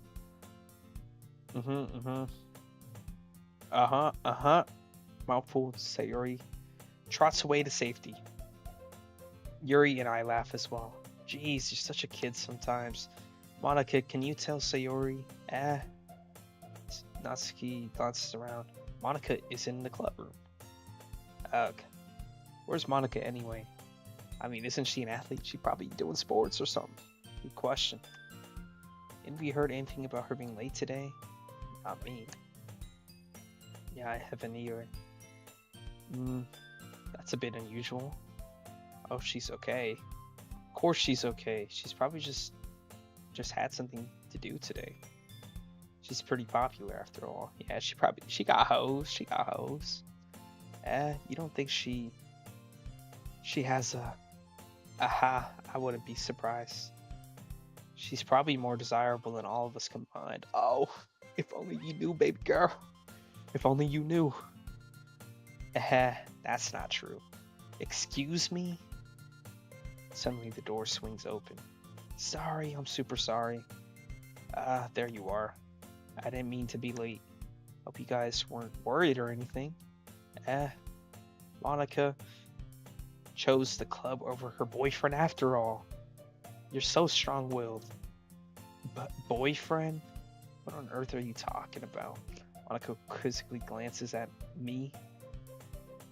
Never mind that. What held you up anyway? Well, my last period today was study hall. To be honest, I kind of just lost track of time. Aha. That makes no sense though. You would have heard the bell ring, at least. Must have not heard it since I was practicing piano. Piano? I wasn't aware you played music as well, Monica. I mean, playing piano was not that loud though. Anyways, I wasn't aware you played music as well, Monica. I don't really. I just kind of started recently. Always wanted to learn piano. Wait. So you did study hall. I guess study hall you could just do whatever you want. Huh? But I don't know. I feel like this girl got some secrets or something. That's so cool. You should play something for us, Monica. Monica looks at me. Maybe once I get a little better, I will. Yay! That sounds cool. I'd also look forward to it. Is that so? In that case, I won't let you down. Monica smiles sweetly. I didn't mean any pressure or anything like that. Don't worry. Practicing a whole lot recently. I really love the chance to share once I'm ready. This is what the whole game is, bro. In that case, best of luck. Because, I'm low-key losing a tiny bit of interest, but thanks. I didn't miss anything, did I? Nah, not really. I chose to leave out Sayori's mischievous escape aid. I'm sure Natsuki would end up complaining to her anyway. Looks like everyone has already settled down. Sayori somehow already finished her entire cookie. Sayori's back in her book, and Natsuki disappeared into the closet. Man, it's like no one wants to be bothered today. So I'm down into the nearest desk. Yeah, we can't get our game off. How am I supposed to occupy myself with something literature related by myself like this? I guess I could always read some of the book Yuri gave me. I'm feeling a little too tired to read. I could probably fall asleep right now. I close my eyes and end up listening in on Sayori's conversation with Monica. We're probably gonna seem really lame compared to all the other clubs, though. Well, we can't give up.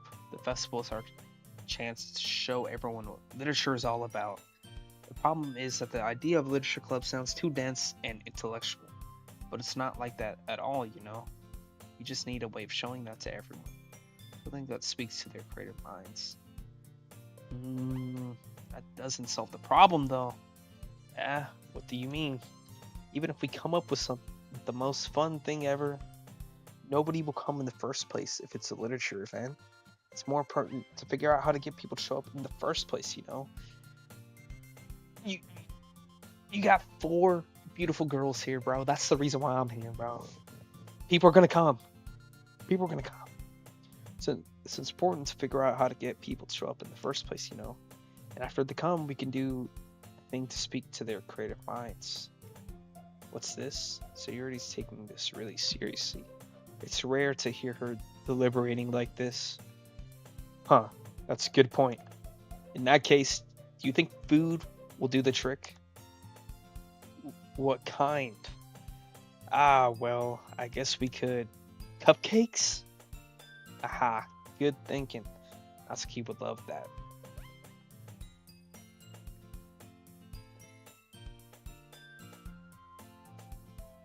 You're right. Natsuki makes the best cupcakes. That works out perfectly. Yep. They doing everything for a cupcake. That wasn't why you suggested it. Cupcakes speak to my creative tongue. Cupcakes it is, then. I'm hungry.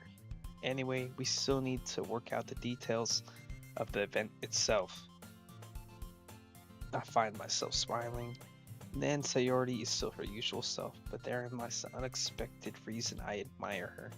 Unlike me, who has trouble finding any motivation at all, Sayori can put her mind to things and make them come to life. I suppose that's why I end up letting her get on my case about things.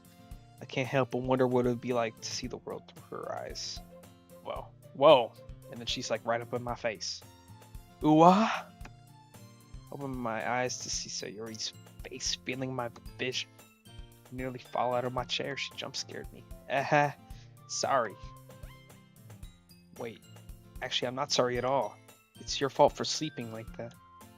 This isn't the napping club. Do our schools have a napping club?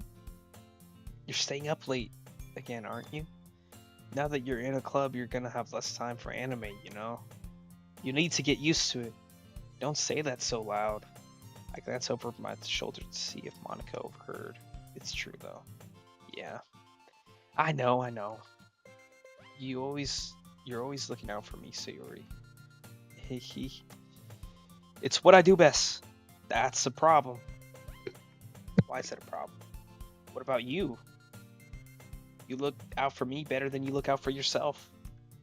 You're still oversleeping every day, aren't you?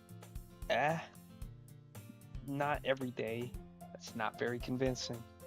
How many days this week have you gotten up on time? It's a secret.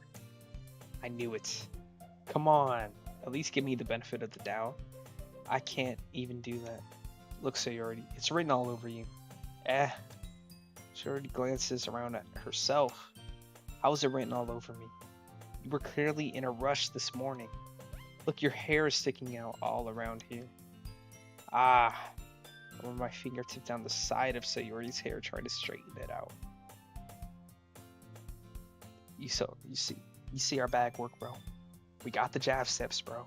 The triple threat, it's a lost art. But look at simple moves like that. And, you know, we got the defense reeling. We got the defense on back their toes. Man, you really need a brush for this. My hair is just really hard to get right. I won't fall for that. There's more than just your hair. Look, your bow isn't straight. There's toothpaste stain on your collar right here. Ah, damn, that's kind of embarrassing. I try to wipe off the stain with my finger, but nobody would ever notice that. Of course they would. Nobody's gonna tell you about it because they don't want to embarrass you yet. Can't be out here looking like a bum. Can't be seen with you when you looking bummy like this, man. Fortunately, I really don't care about that. Hey, you meanie. Her nose disappeared. You don't even keep your blazer button up. Seriously, Sayori? Why do you think you don't have a boyfriend yet? That's super mean. Sorry, but you'll thank me later. I started to button her blazer from the bottom. Whoa. She could do this herself, low-key, but, you know. I guess we like that. Plus, why does she have to button it up? Damn, imagine having to dress this fancy to go to school. Once you see how much better it looks, you'll change your mind. Alright. This is so funny. What is? Well, I was just thinking how weird it is to have a friend who does these kind of things. What's the button? There we get the full view. Don't say that. You'll make me weird. Make me feel weird about it, stupid. It's okay though.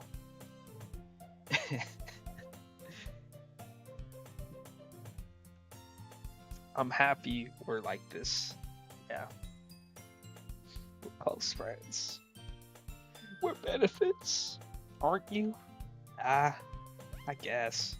Hey, be careful. The button might come off. Why is this one so hard to close? I struggle to fully close the button near her chest. Oh, let me guess. I'm gonna accidentally squish her boobs or something like that. We on that anime shit, man. We on that fan service shit, man. Does this even fit you properly? Hey, it did when I bought it. Oh, she gaining weight. She getting thick. Thickums. She eating good. If you ever buttoned it, you would have noticed sooner that it doesn't fit you anymore. What are you smiling about? It means my boobs got bigger again. Alright, straight to the point. Don't say that out loud. Anyway, you look much better now, so... Why does it feel strange to see Sayori's blazer button up like that? But it's so stuffy. It's not worth it at all. Sayori hastily buttons her blazer once more. Phew, that's so much better. Is she wearing them tight clothes? Sayori puts her arms out and twirls around. So if I keep it unbuttoned, then I won't get a boyfriend, right? What kind of logic is that? Why are you saying that like it's a good thing? Oh nah, she on that lesbianus. Let's be honest, she's lesbianus. Because if I had a boyfriend, then he wouldn't even let you do things like this.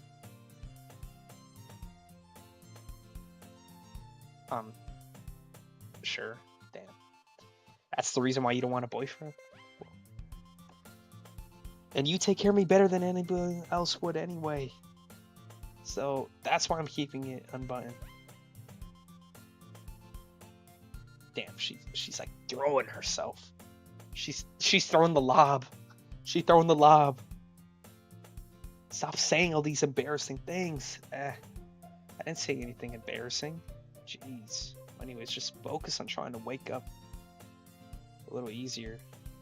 A little earlier. Only if you focus on going to bed earlier. Fine. It's a deal. I guess we really are better at taking care of each other than we are taking care of ourselves. Yeah, I guess so, huh? So maybe you should come wake me up in the morning. We in there? But we don't. She gonna be jealous. You just gotta find a man who will be okay with that, man. You gotta find a cuck. Go and find a cuck. doing it again, Sayori. But I was joking that time. Man, it's impossible to tell you with you sometimes. Oh, you're joking? I was about to be at your door at 7 a.m. I want to see how you look like in the morning. No makeup on. The sun glistening off your blue eyes. I wanted to see all of that. I wasn't joking. Okay, everyone. Monica suddenly calls out, "Why don't we share our poems we wrote now?" Yay! PJ, I can't wait to read yours. Yeah, same. I failed to sound enthusiastic, but Sayori still trots away to retrieve her poem. Oh, I forgot we wrote that very lustful poem. Let's read it to her first. Oh my goodness, this is so good. I love it, especially after yesterday's poem. You're too honest sometimes, Sayori. No, but really, I want to put this on my wall. Can I? Sayori. You must be seriously overreacting. I'm not a good writer at all. Honestly, I have no idea what I'm doing. Well, maybe that's why. Because I have no idea what I like either. Ha ha ha. Jeez. I'm sure Yuri's opinion has to be a little more constructive than this. Maybe even Natsuki's. Are you sure you don't like it just because I wrote it? Well, I'm sure that's part of it. I think I understand you better than a lot of other people, you know? So when I read your poem, it's not just a poem, it's a PJ poem. And that makes it feel extra special. Like I could feel your feelings in it. So your hugs the sheet against her chest. Yeah, Loki, she kind of put me in the ISO.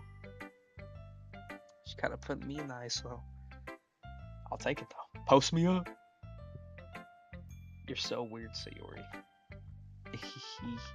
I'm never good at figuring out if poems are good or bad. But that's why I just go by my heart. If it makes me feel things, then it must be a good poem. I'm not sure that's exactly how it works. Well, yo, I hope my poem made you feel certain things. It's a very lustful poem. Very passionate poem. Then again, I guess conveying feelings is a pretty important part of this whole thing.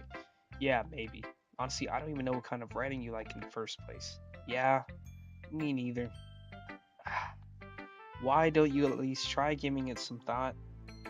Oh, you want to write something for me? That's so sweet. Yeah, right. You're always thinking about other people. You need to think about yourself once in a while. If you don't, you might end up getting hurt at some point. Well, I don't really know what you mean, but I'll try to keep it in mind. Well, whatever. Anyways, let's see. I guess I like happy poems. Wait, sometimes I like sad poems too. Sometimes a little bit of both. It's a word. There's a word for that, right? It's a word I'm looking for. Bittersweet. Yeah. Yeah. Like things that are happy and things that are sad. Happy and sad? I can't see you liking something sad, Sayori. Well, I like happy the most, but sometimes when you have a little rain cloud in your head, a sad poem can help give the rain cloud a little hug and make a nice happy rainbow. Sayori, that's unexpected. Poetic. Is it? Maybe I'm getting better at expressing my feelings after all. Thanks, PJ. I should go write that down. You can read my poem now, okay? Alright, let's see it. Bottles! Bottles, bottles, bottles! I pop off my scalp like the lid of a cookie jar. It's the secret place where I keep all my dreams. Little balls of sunshine all rubbing together like a bundle of kittens. I reach inside with my thumb and forefinger and pluck one out. It's warm and tingly. But there's no time to waste. I put it in a bottle to keep it safe. And I put the bottle on the shelf with all the other bottles. Happy thoughts, happy thoughts, happy thoughts in bottles all in a row. My collection makes me a lot of friends. My collection makes me lots of friends. Each bottle is starlight to make amends. Bars. Sometimes my friend feels a certain way. Down comes a bottle to save the day. Mm. Night after night, more dreams. Friend after friend, more bottles. Deeper and deeper my fingers go, like exploring a dark cave, discovering the secret hiding in the nooks and crannies. Digging and digging, scraping and scraping. I blow dust off my bottle caps. It doesn't feel like time elapsed. My empty shelf could use some more. My friends should look through my locked front door. Finally, all done. I open up and in come my friends. In they come in such a hurry. Do they want my bottles that much? I frantically pull them from the shelf one after the other, holding them out to each and every friend, each and every bottle. But every time I let one go, it shatters against the tile between my feet. Happy thoughts, happy thoughts, happy thoughts, and shards all over the floor. They were supposed to be for my friends who aren't smiling. They're all shouting and pleading something, but all I could hear is echo, echo, echo, echo inside my head. Wow, that got very depressing. The heck? I guess she's saying she kind of feels like she's forced to keep her friends happy. She's a people pleaser. And sometimes, the happy thoughts, they're fake. They're shattering. It's her feet. Yeah, I don't know. Holy crap. Sigrid, did you really write this? Of course I did. Didn't I tell you yesterday I was going to write the best poem ever? Yeah, but I didn't expect something like this coming from you. Monica taught me a whole lot. I've been really in touch with my feelings recently. I see that. It's almost kind of creepy. Creepy? Not exactly. Maybe because I'm used to you being cheerful. Well, never mind. Yeah, that's exactly what the poem's talking about. I see her as cheerful. I don't let her express her other emotions. I'm forcing her to be that happy person. Thinking too hard about it. The point is, it came out good, so you should be proud of it. Aw, thanks. I feel like I was meant to express myself this way. It even helps me understand my own feelings a little bit better. Writing is like magic. Gotten pretty passionate about this, huh? Hope you keep it up. Yay. Or yeah. Writing's the best. I'm gonna keep writing it until I die. Aha, don't get ahead of yourself. Tears always had a habit of getting obsessed with something before dropping it no more than a week later. I wonder if this is one of those times, but seeing the passion in her eyes makes it hard for me to be pessimistic. Alright, on to the next. Let's just go in order. Natsuki. Well, it's not really any worse than the last one. I can't really say it's any better either. Few what? Well, anything that isn't a train wreck, I'll take it as a win. And I get the feeling that you're probably the most critical. Hey, what makes you... Wait, maybe that was a compliment? Aha, glad to see someone recognize my experience. Well then, keep practicing and maybe you'll be as good as me someday. Shut the fuck up with your cat in the hat ass rhymes. She the type to... If she was on SoundCloud, she'd be... her first bar would be the... I keep the heat on me D-Way.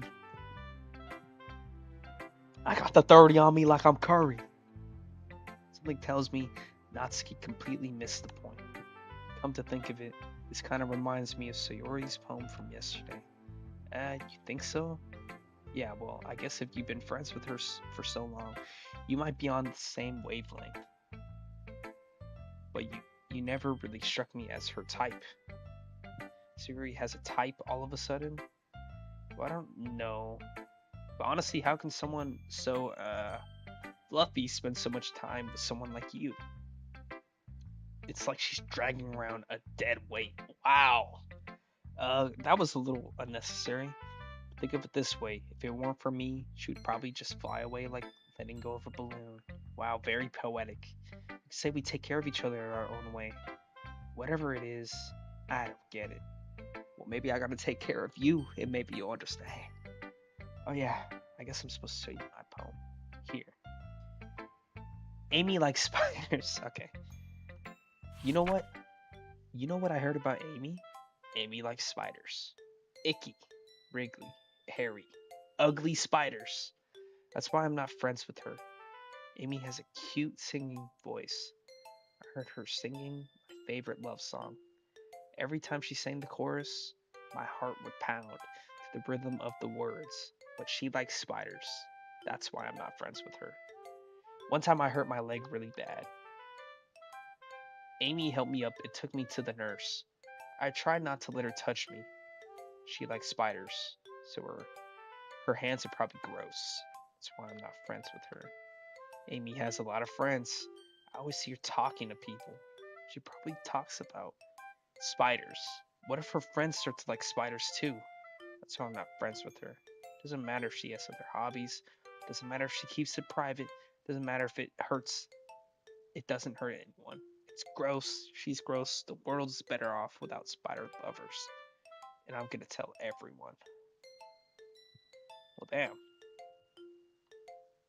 Um, the hating ass poem. I guess it's about like um. Let's see. Let's try to provide an analysis for this. All right. So she has all these good qualities that she loves about her, but just because she likes spiders, she doesn't want to be friends with her, and she's afraid that, um, other people are gonna be like spiders too. So just because she doesn't like spiders, she lets that get in the way of everything else Amy is as a person. She on that racism bullshit, bro. Just because she likes spiders, she not gonna be friends with her. Just because of skin color, she not gonna be friends with her. Wow. So she's gonna miss out. All her friends are enjoying her presence, um, of Amy as a really good person, and she's gonna miss out just because of one aspect. So the lesson here is you can't just be hating on someone just because of one aspect. You can't just simplify someone to just one aspect of their being. They're a whole person with a whole different, you know, all different hobbies and qualities about them, and you shouldn't just disagree on one thing and hate on everything else. There we go. Not bad, right? It's quite a bit longer than yesterday's. Yesterday's was way too short. I was just warming up. You didn't think that was the best I could do? No, of course not. Anyway, the message is pretty straightforward in this poem. I doubt I have to explain it. Sometimes you can explain complicated issues with much simpler analogies. And it helps people realize how stupid they're being. Yeah, sure.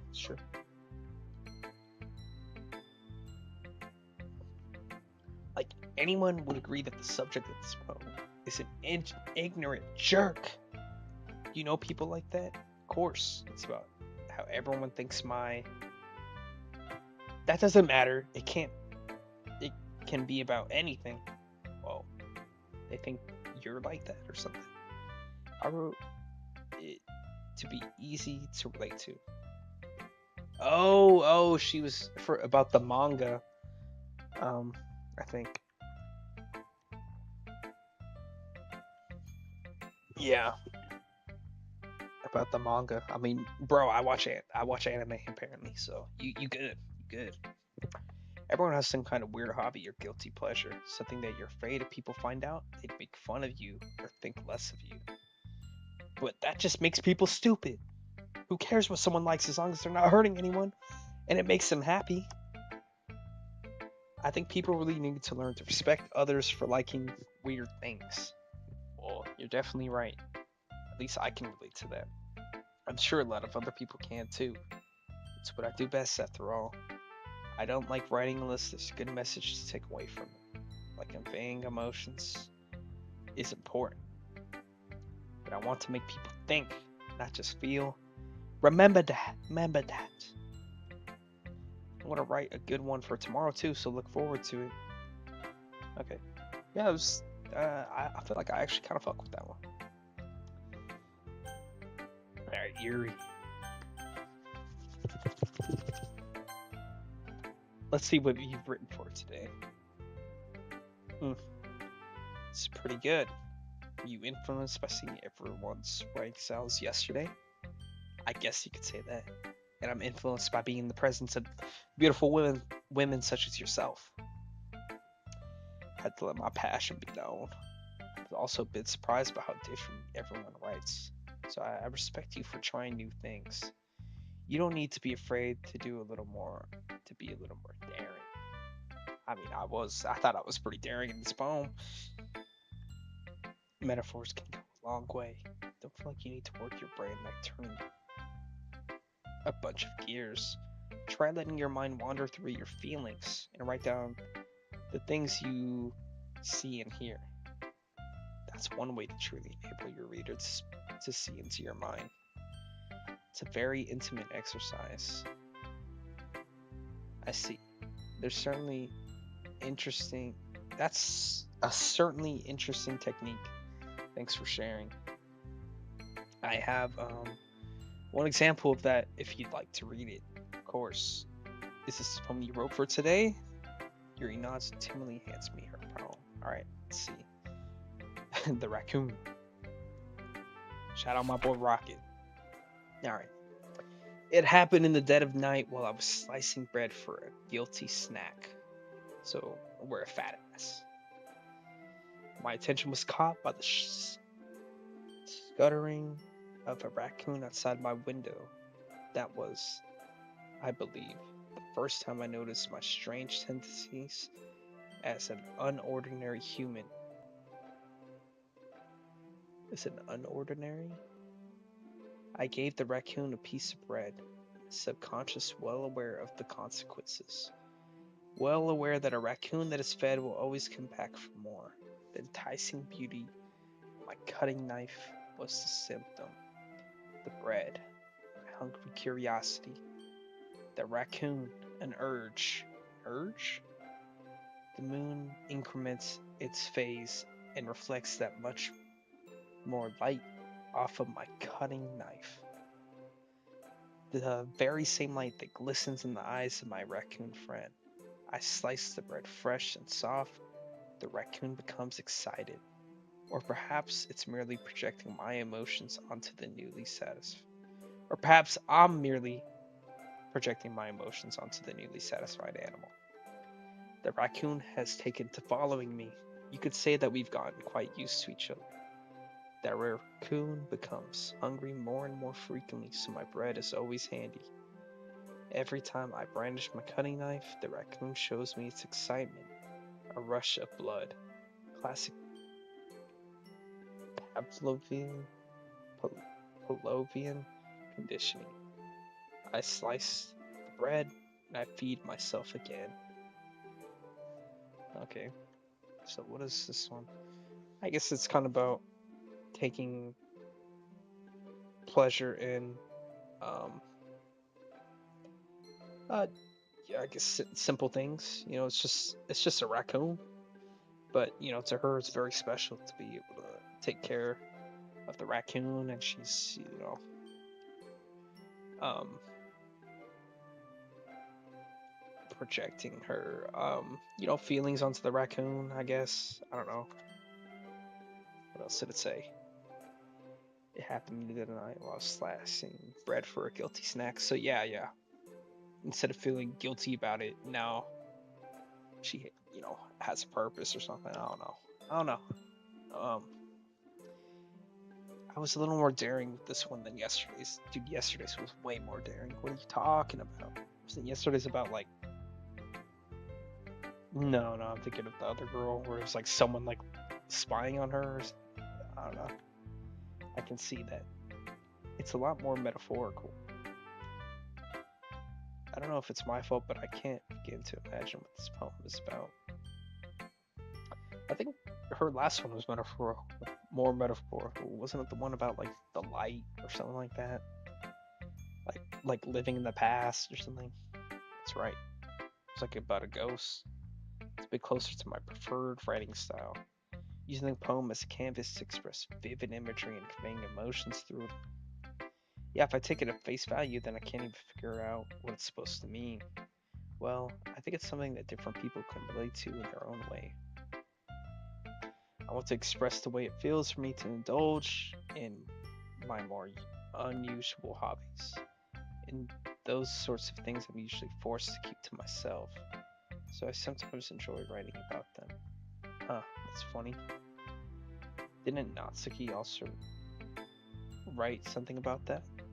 About someone being ridiculed for a strange interest? Eh, she did. Wait, so you feed raccoons?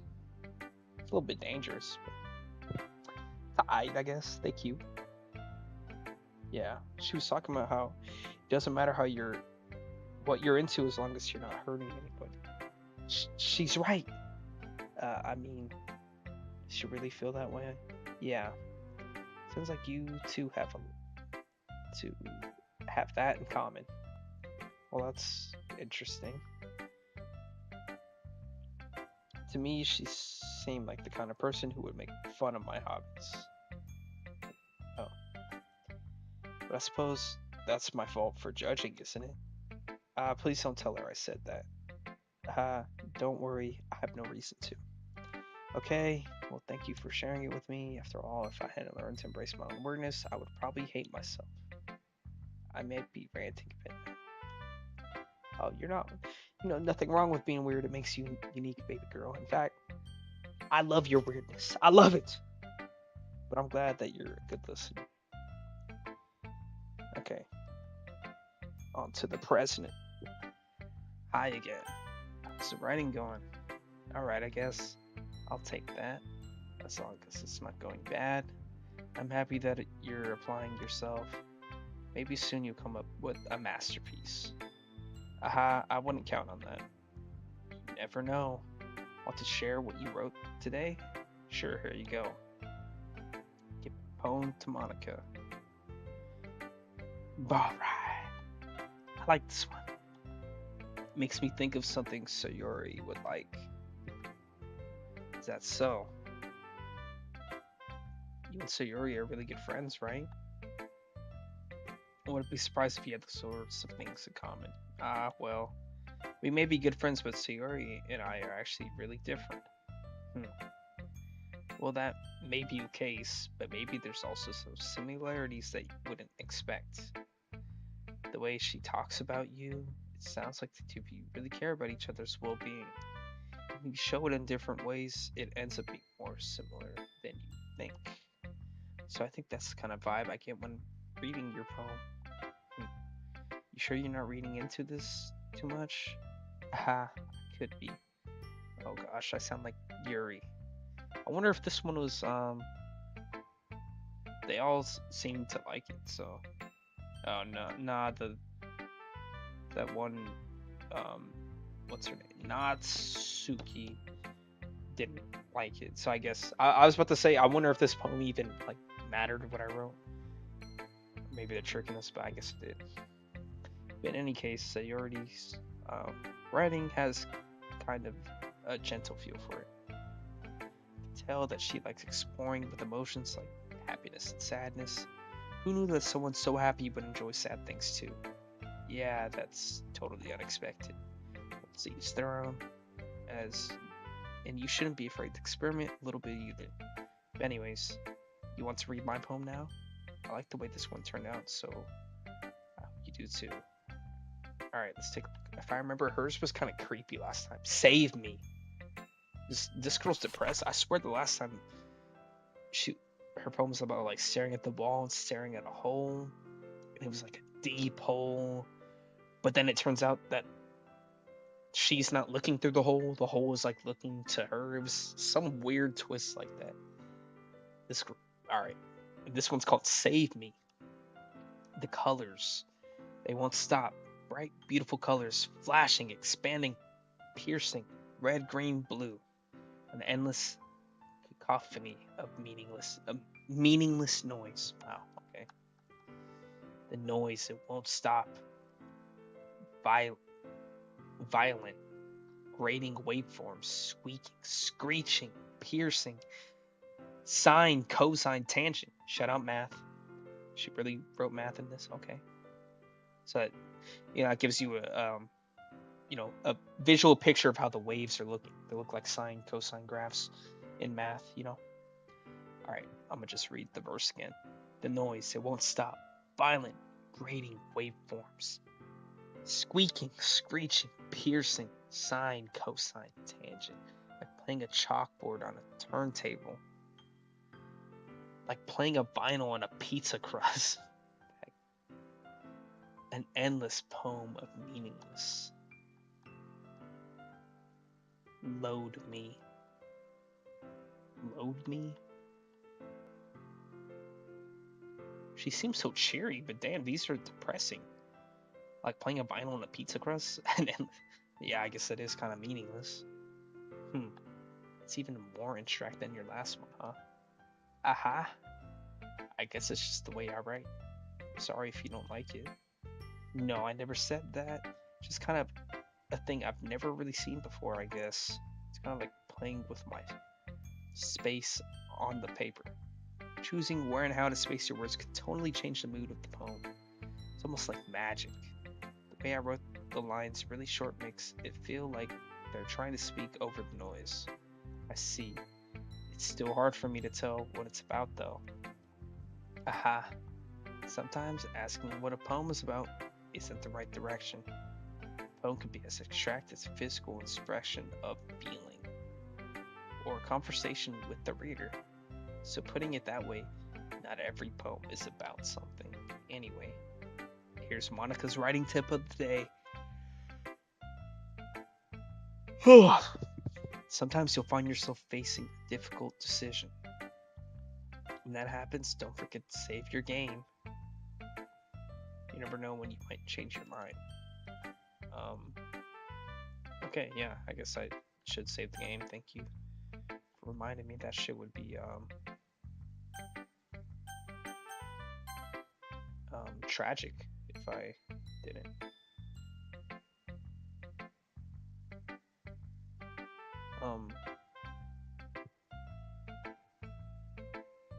What time is? Wait, why is?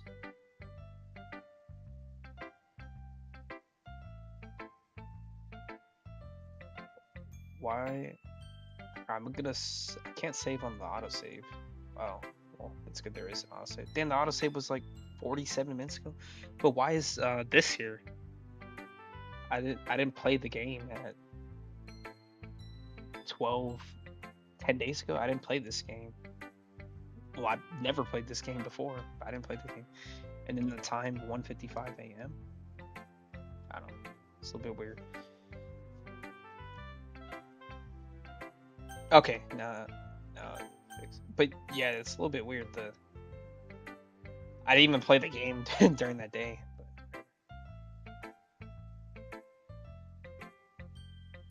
Or no, streamer exposed, bro. I was playing off stream. My bad. You never know when you might change your mind, or when something unexpected might happen. Wait, is this tip even about writing? What am I even talking about? Haha, she broke the third wall. It's my advice for today. Thanks for listening. Okay, everyone. We're all done reading each other's poems, right? I have something extra planned today, so if everyone could come sit at the front of the room. Is this about the festival? Well, sort of. Do we really have to do something for the festival? It's not like we could put together anything good in just a few days. We'll just end up embarrassing ourselves instead of getting any new members. That's a concern of mine as well. Yeah, throat's getting like really dry. I don't really do well with last minute preparations. Don't worry so much. We're gonna keep it simple, okay? We don't need much more than a few decorations. Sarah's been working on posters and designs some pamphlets we can give out during the event. I mean, y'all ain't trying to add some free agents? Like, they're not into it at all, bro. They're not giving their heart and soul to the cause. They're not even into literature like me, for real. Okay, that's great and all, but that doesn't tell us what we're actually going to be doing for the event. Ah, sorry. I thought you heard about it already.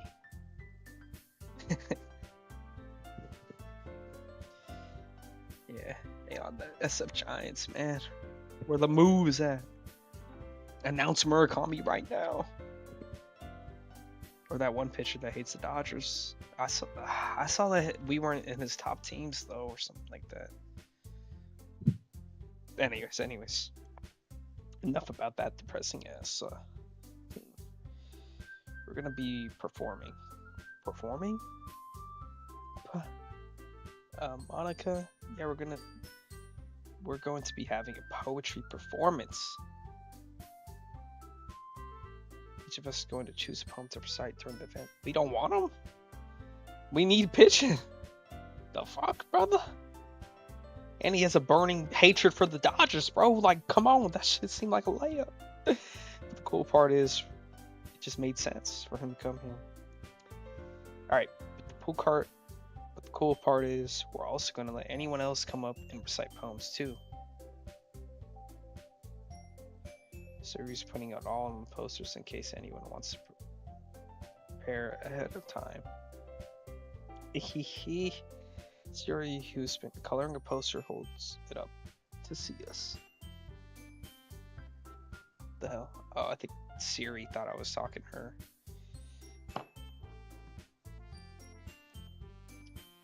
Are you kidding me, Monica? You didn't start putting those posters up, did you? Well, I did. You really think it's that bad of an idea? Well, no. Not a bad idea, but I didn't sign up for this, you know? There's no way I'm going to be performing in front of a group of people like that. I agree with Natsuki. Don't worry, babe girl. Hold my hand. We'll get through it. I could never in my life do something like that. Imagine it. Yuri shakes her head in fear. Guys, no, Sayuri. I understand where they're coming from. Remember that Natsuki and Yuri have never shared their poems with anyone until just a couple days ago. It's a lot to ask for them to recite their poems out loud to a whole room full of people. That's true, but you asking me to do that? I didn't even write poems until like yesterday, bro. I guess I kind of with that. So I'm sorry. But I still think we should give it our best. We're the only ones responsible for the fate of this club. We start the event and each put on a good performance, then it will inspire others to do the same. The more people who perform, the better we'll be able to show everyone what literature is all about. Yeah! It's about expressing your feelings, being intimate with yourself, finding new horizons, having fun. I thought literature is like books, not poetry. But it's right. It's those reasons that we're all in this club today. Don't you want to share that with others? To inspire them to find the same feelings that brought you here in the first place? I know you do. I know we all do. And if all it takes is standing in front of a room for 2 minutes and reciting a poem, then I know you can do it. Yeah, come on, girls. Natsuki and Yuri remain silent. Sayuri looks worried. I guess that leaves me no choice. I agree. I don't think it's too much to ask. I think that Sayuri and Monica have been trying really hard to get new members. The least we can do is help them out a little bit. Well, maybe, but looks like Natsuki doesn't have any arguments left. Like, you guys have done like class presentations and stuff. I mean, I guess this is a little bit more personal. It's poetry and stuff. Just bring your best bars and you'll be fine. Okay, fine. I guess I'll just have to get it over with. Alright. Thanks, Natsuki. What about you, Yuri? Yuri ejected the answer around at everyone else's expectant faces. I guess I don't really have a choice. Ha! That's everyone. You're the best, Yuri. This club's seriously going to be the death of me. Oh gosh, you'll be fine, Yuri. Anyway, let's move on to the main event. I want each of you to choose a poem of yours. You're going to practice reciting them in front of each other. No way. Monica, this is too soon. Dude, if you can't read in front of just us, how are you? Yeah, yeah. Well, if you can't recite your poem in front of the club, how do you expect to do it in front of strangers? Don't worry, I'll start off to help everyone feel a little bit more comfortable. Can I go next? Of course. Let's see. Monica flips through her notebook to the specific poem she has in mind for herself. She then stands behind the podium. The title of this poem is The Way They Fly. Monica begins reciting the poem. Her clear, confident voice fills the room. More than that, her inflection is pristine. She knows exactly how to apply emotion behind each line she recites, bringing the words to life. Is this something she's done before, or is she simply a natural? I glance around me. Everyone has their eyes on Monica. Sayori looks amazed. Yuri has an intense expression on her face that I don't understand. Finally, Monica finishes the recitation. The four of us applaud.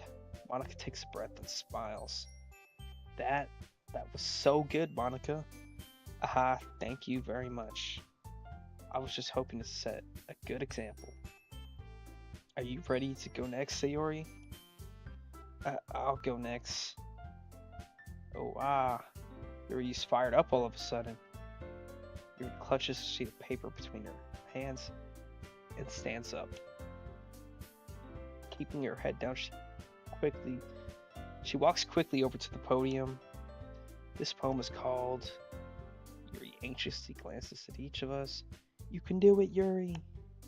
It's called Afterimage of a Crimson Eye. The fuck? Yeah, she wanna be the star.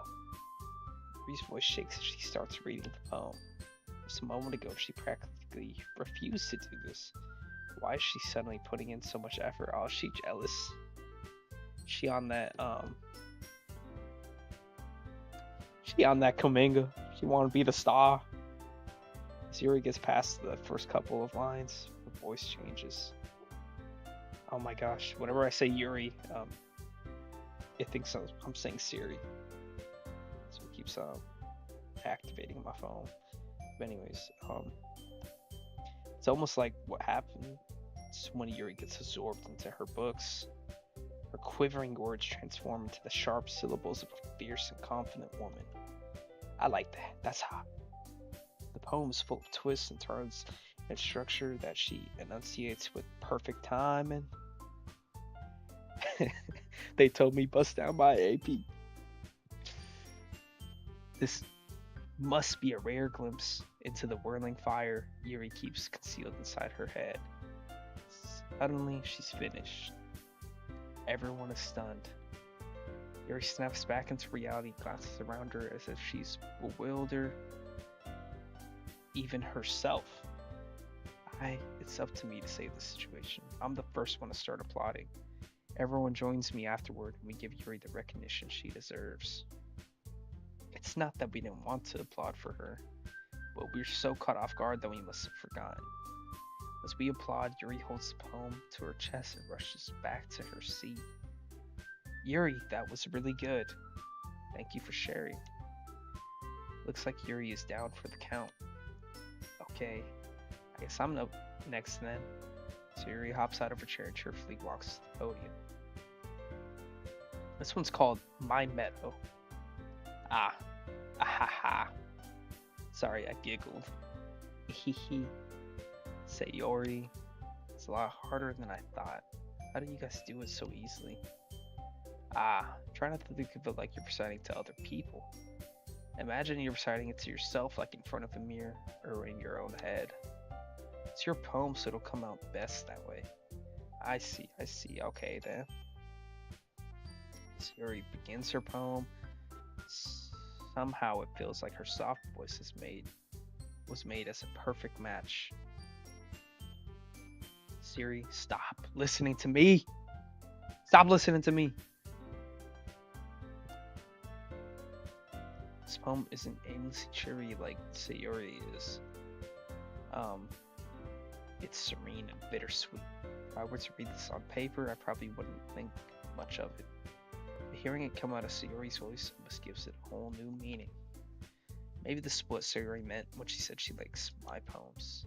It's like I get to reach more deeply into something I thought I knew through and through.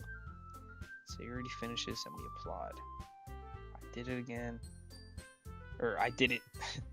Good job, Sayori. Even PJ liked it. Of course I liked it. Of course I liked it. I guess that's a good sign. What does that even mean? Came out nicely, Sayori. The atmosphere of the poem fits you really nicely. But it might be that other poems wouldn't work quite as well with that kind of delivery. I don't really understand. In other words, I've seen poems of yours where the sort of gentle delivery wouldn't work as well. They might need a little bit more force behind them depending on what you're reading. Oh, I know what you mean. I've been practicing that kind of thing.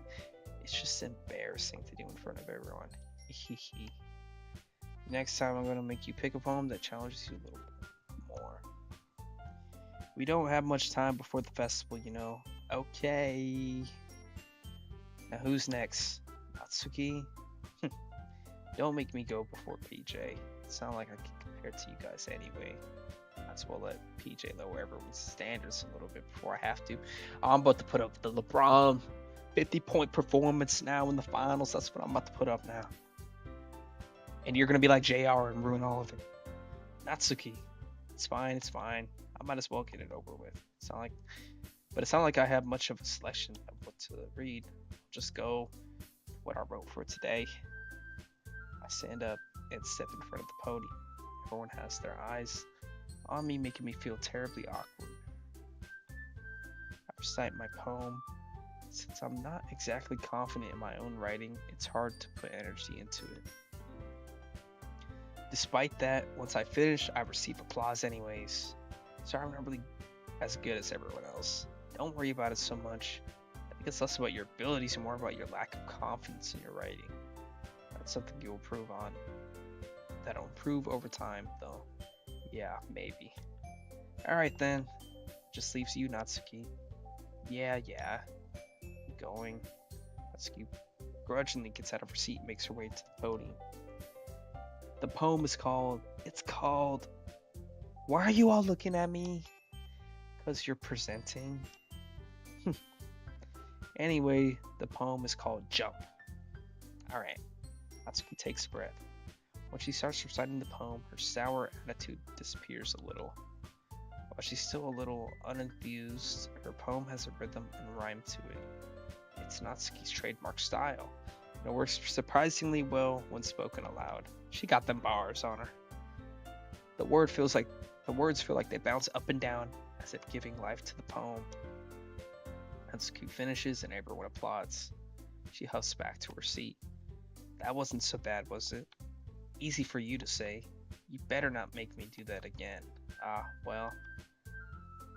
Do you at least feel prepared enough to recite a poem in front of other people? I mean, doing it in front of other people will be way easier. I can put on whatever face I want for other people. Well, and it's just my friends. It's just embarrassing. Surprise, Natsuki. I think it would be the other way around for me. Well, that's just how it is, so... I guess in that case... You won't have much to worry about for the festival.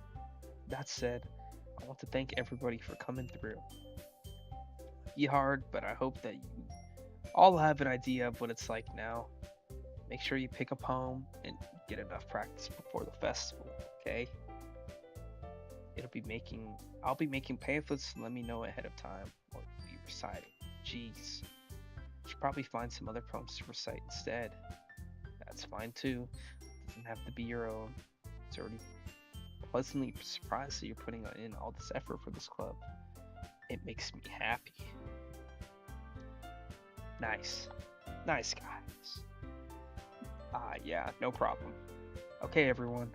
I think that's about it for today. I know the festival's coming up, but let's try to write poems for tomorrow as well. It's been working out really nicely so far, so I'd like to continue after that. As for the festival, We'll plan on finishing tomorrow, and then we'll have the weekend to prepare. Monday's the big day. I can't wait. I can do this. Alright. Stand up. There's no way I'll be able to find the same enthusiasm as Sayori and Monica, but I'll do my best to get through it. If it's for the sake of the club. And impressing Monica. Then I'll have to do my best. Ready to go, Sayori? Yep. You two always going home together like that. It's kind of adorable, isn't it? Hehe. Jeez, guys, don't make such a big deal out of it. Must be a little nice, though. Well, am I supposed to respond to that? It's okay, PJ. You don't have to say it. Whatever. Let's go already. Yuri, come with this baby girl. Oh, ditch this bitch right now. I'll come with Sayuri once more, even though it's only been a few days. A lot of things have already changed. But today, Sayuri's being a little quieter than usual on the way home. Hey, Sayuri. She's about to, like, drop a bomb on us. Sorry, I was spacing out. No wonder. I was thinking about something from earlier. I like how we get to... Sayuri fumbles with her words. Siri, stop listening! Fuck, man! So let's just say that one day Yuri asks to come with you. Oh, here we go. Huh? What would you do? What kind of question is that? You're kind of putting me on a spot here. Hehe. Well, I'm sorry. I would walk home with her.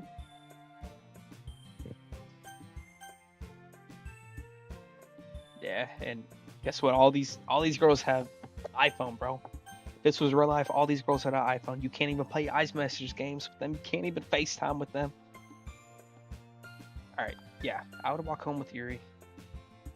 Walking home with Yuri, huh? I also thought that'd make my heart pound. I mean, given how hard it is for her to socialize, I would feel awful turning her down, so... Isn't she so beautiful and smart? That has nothing to do with what I just said. You admitted it. Jeez. There's not even any point in speculating so that's never going to happen. Maybe. But I just like to think about it. It's not long before you won't need me anymore, you know? Need you? Sayori. I can't figure out how you're saying things in your head right now. Sorry. Everyone is different. Nobody in the club is a replacement for you. If you say so. Conversation trails off and I'm left feeling awkward. She knows. She knows that we gonna trade her. We know. She knows. We traded her for that first round Yuri. The conversation trails off and I'm left feeling awkward. Well, it's kind of her fault for trapping me with such a weird question. I can't just lie to her.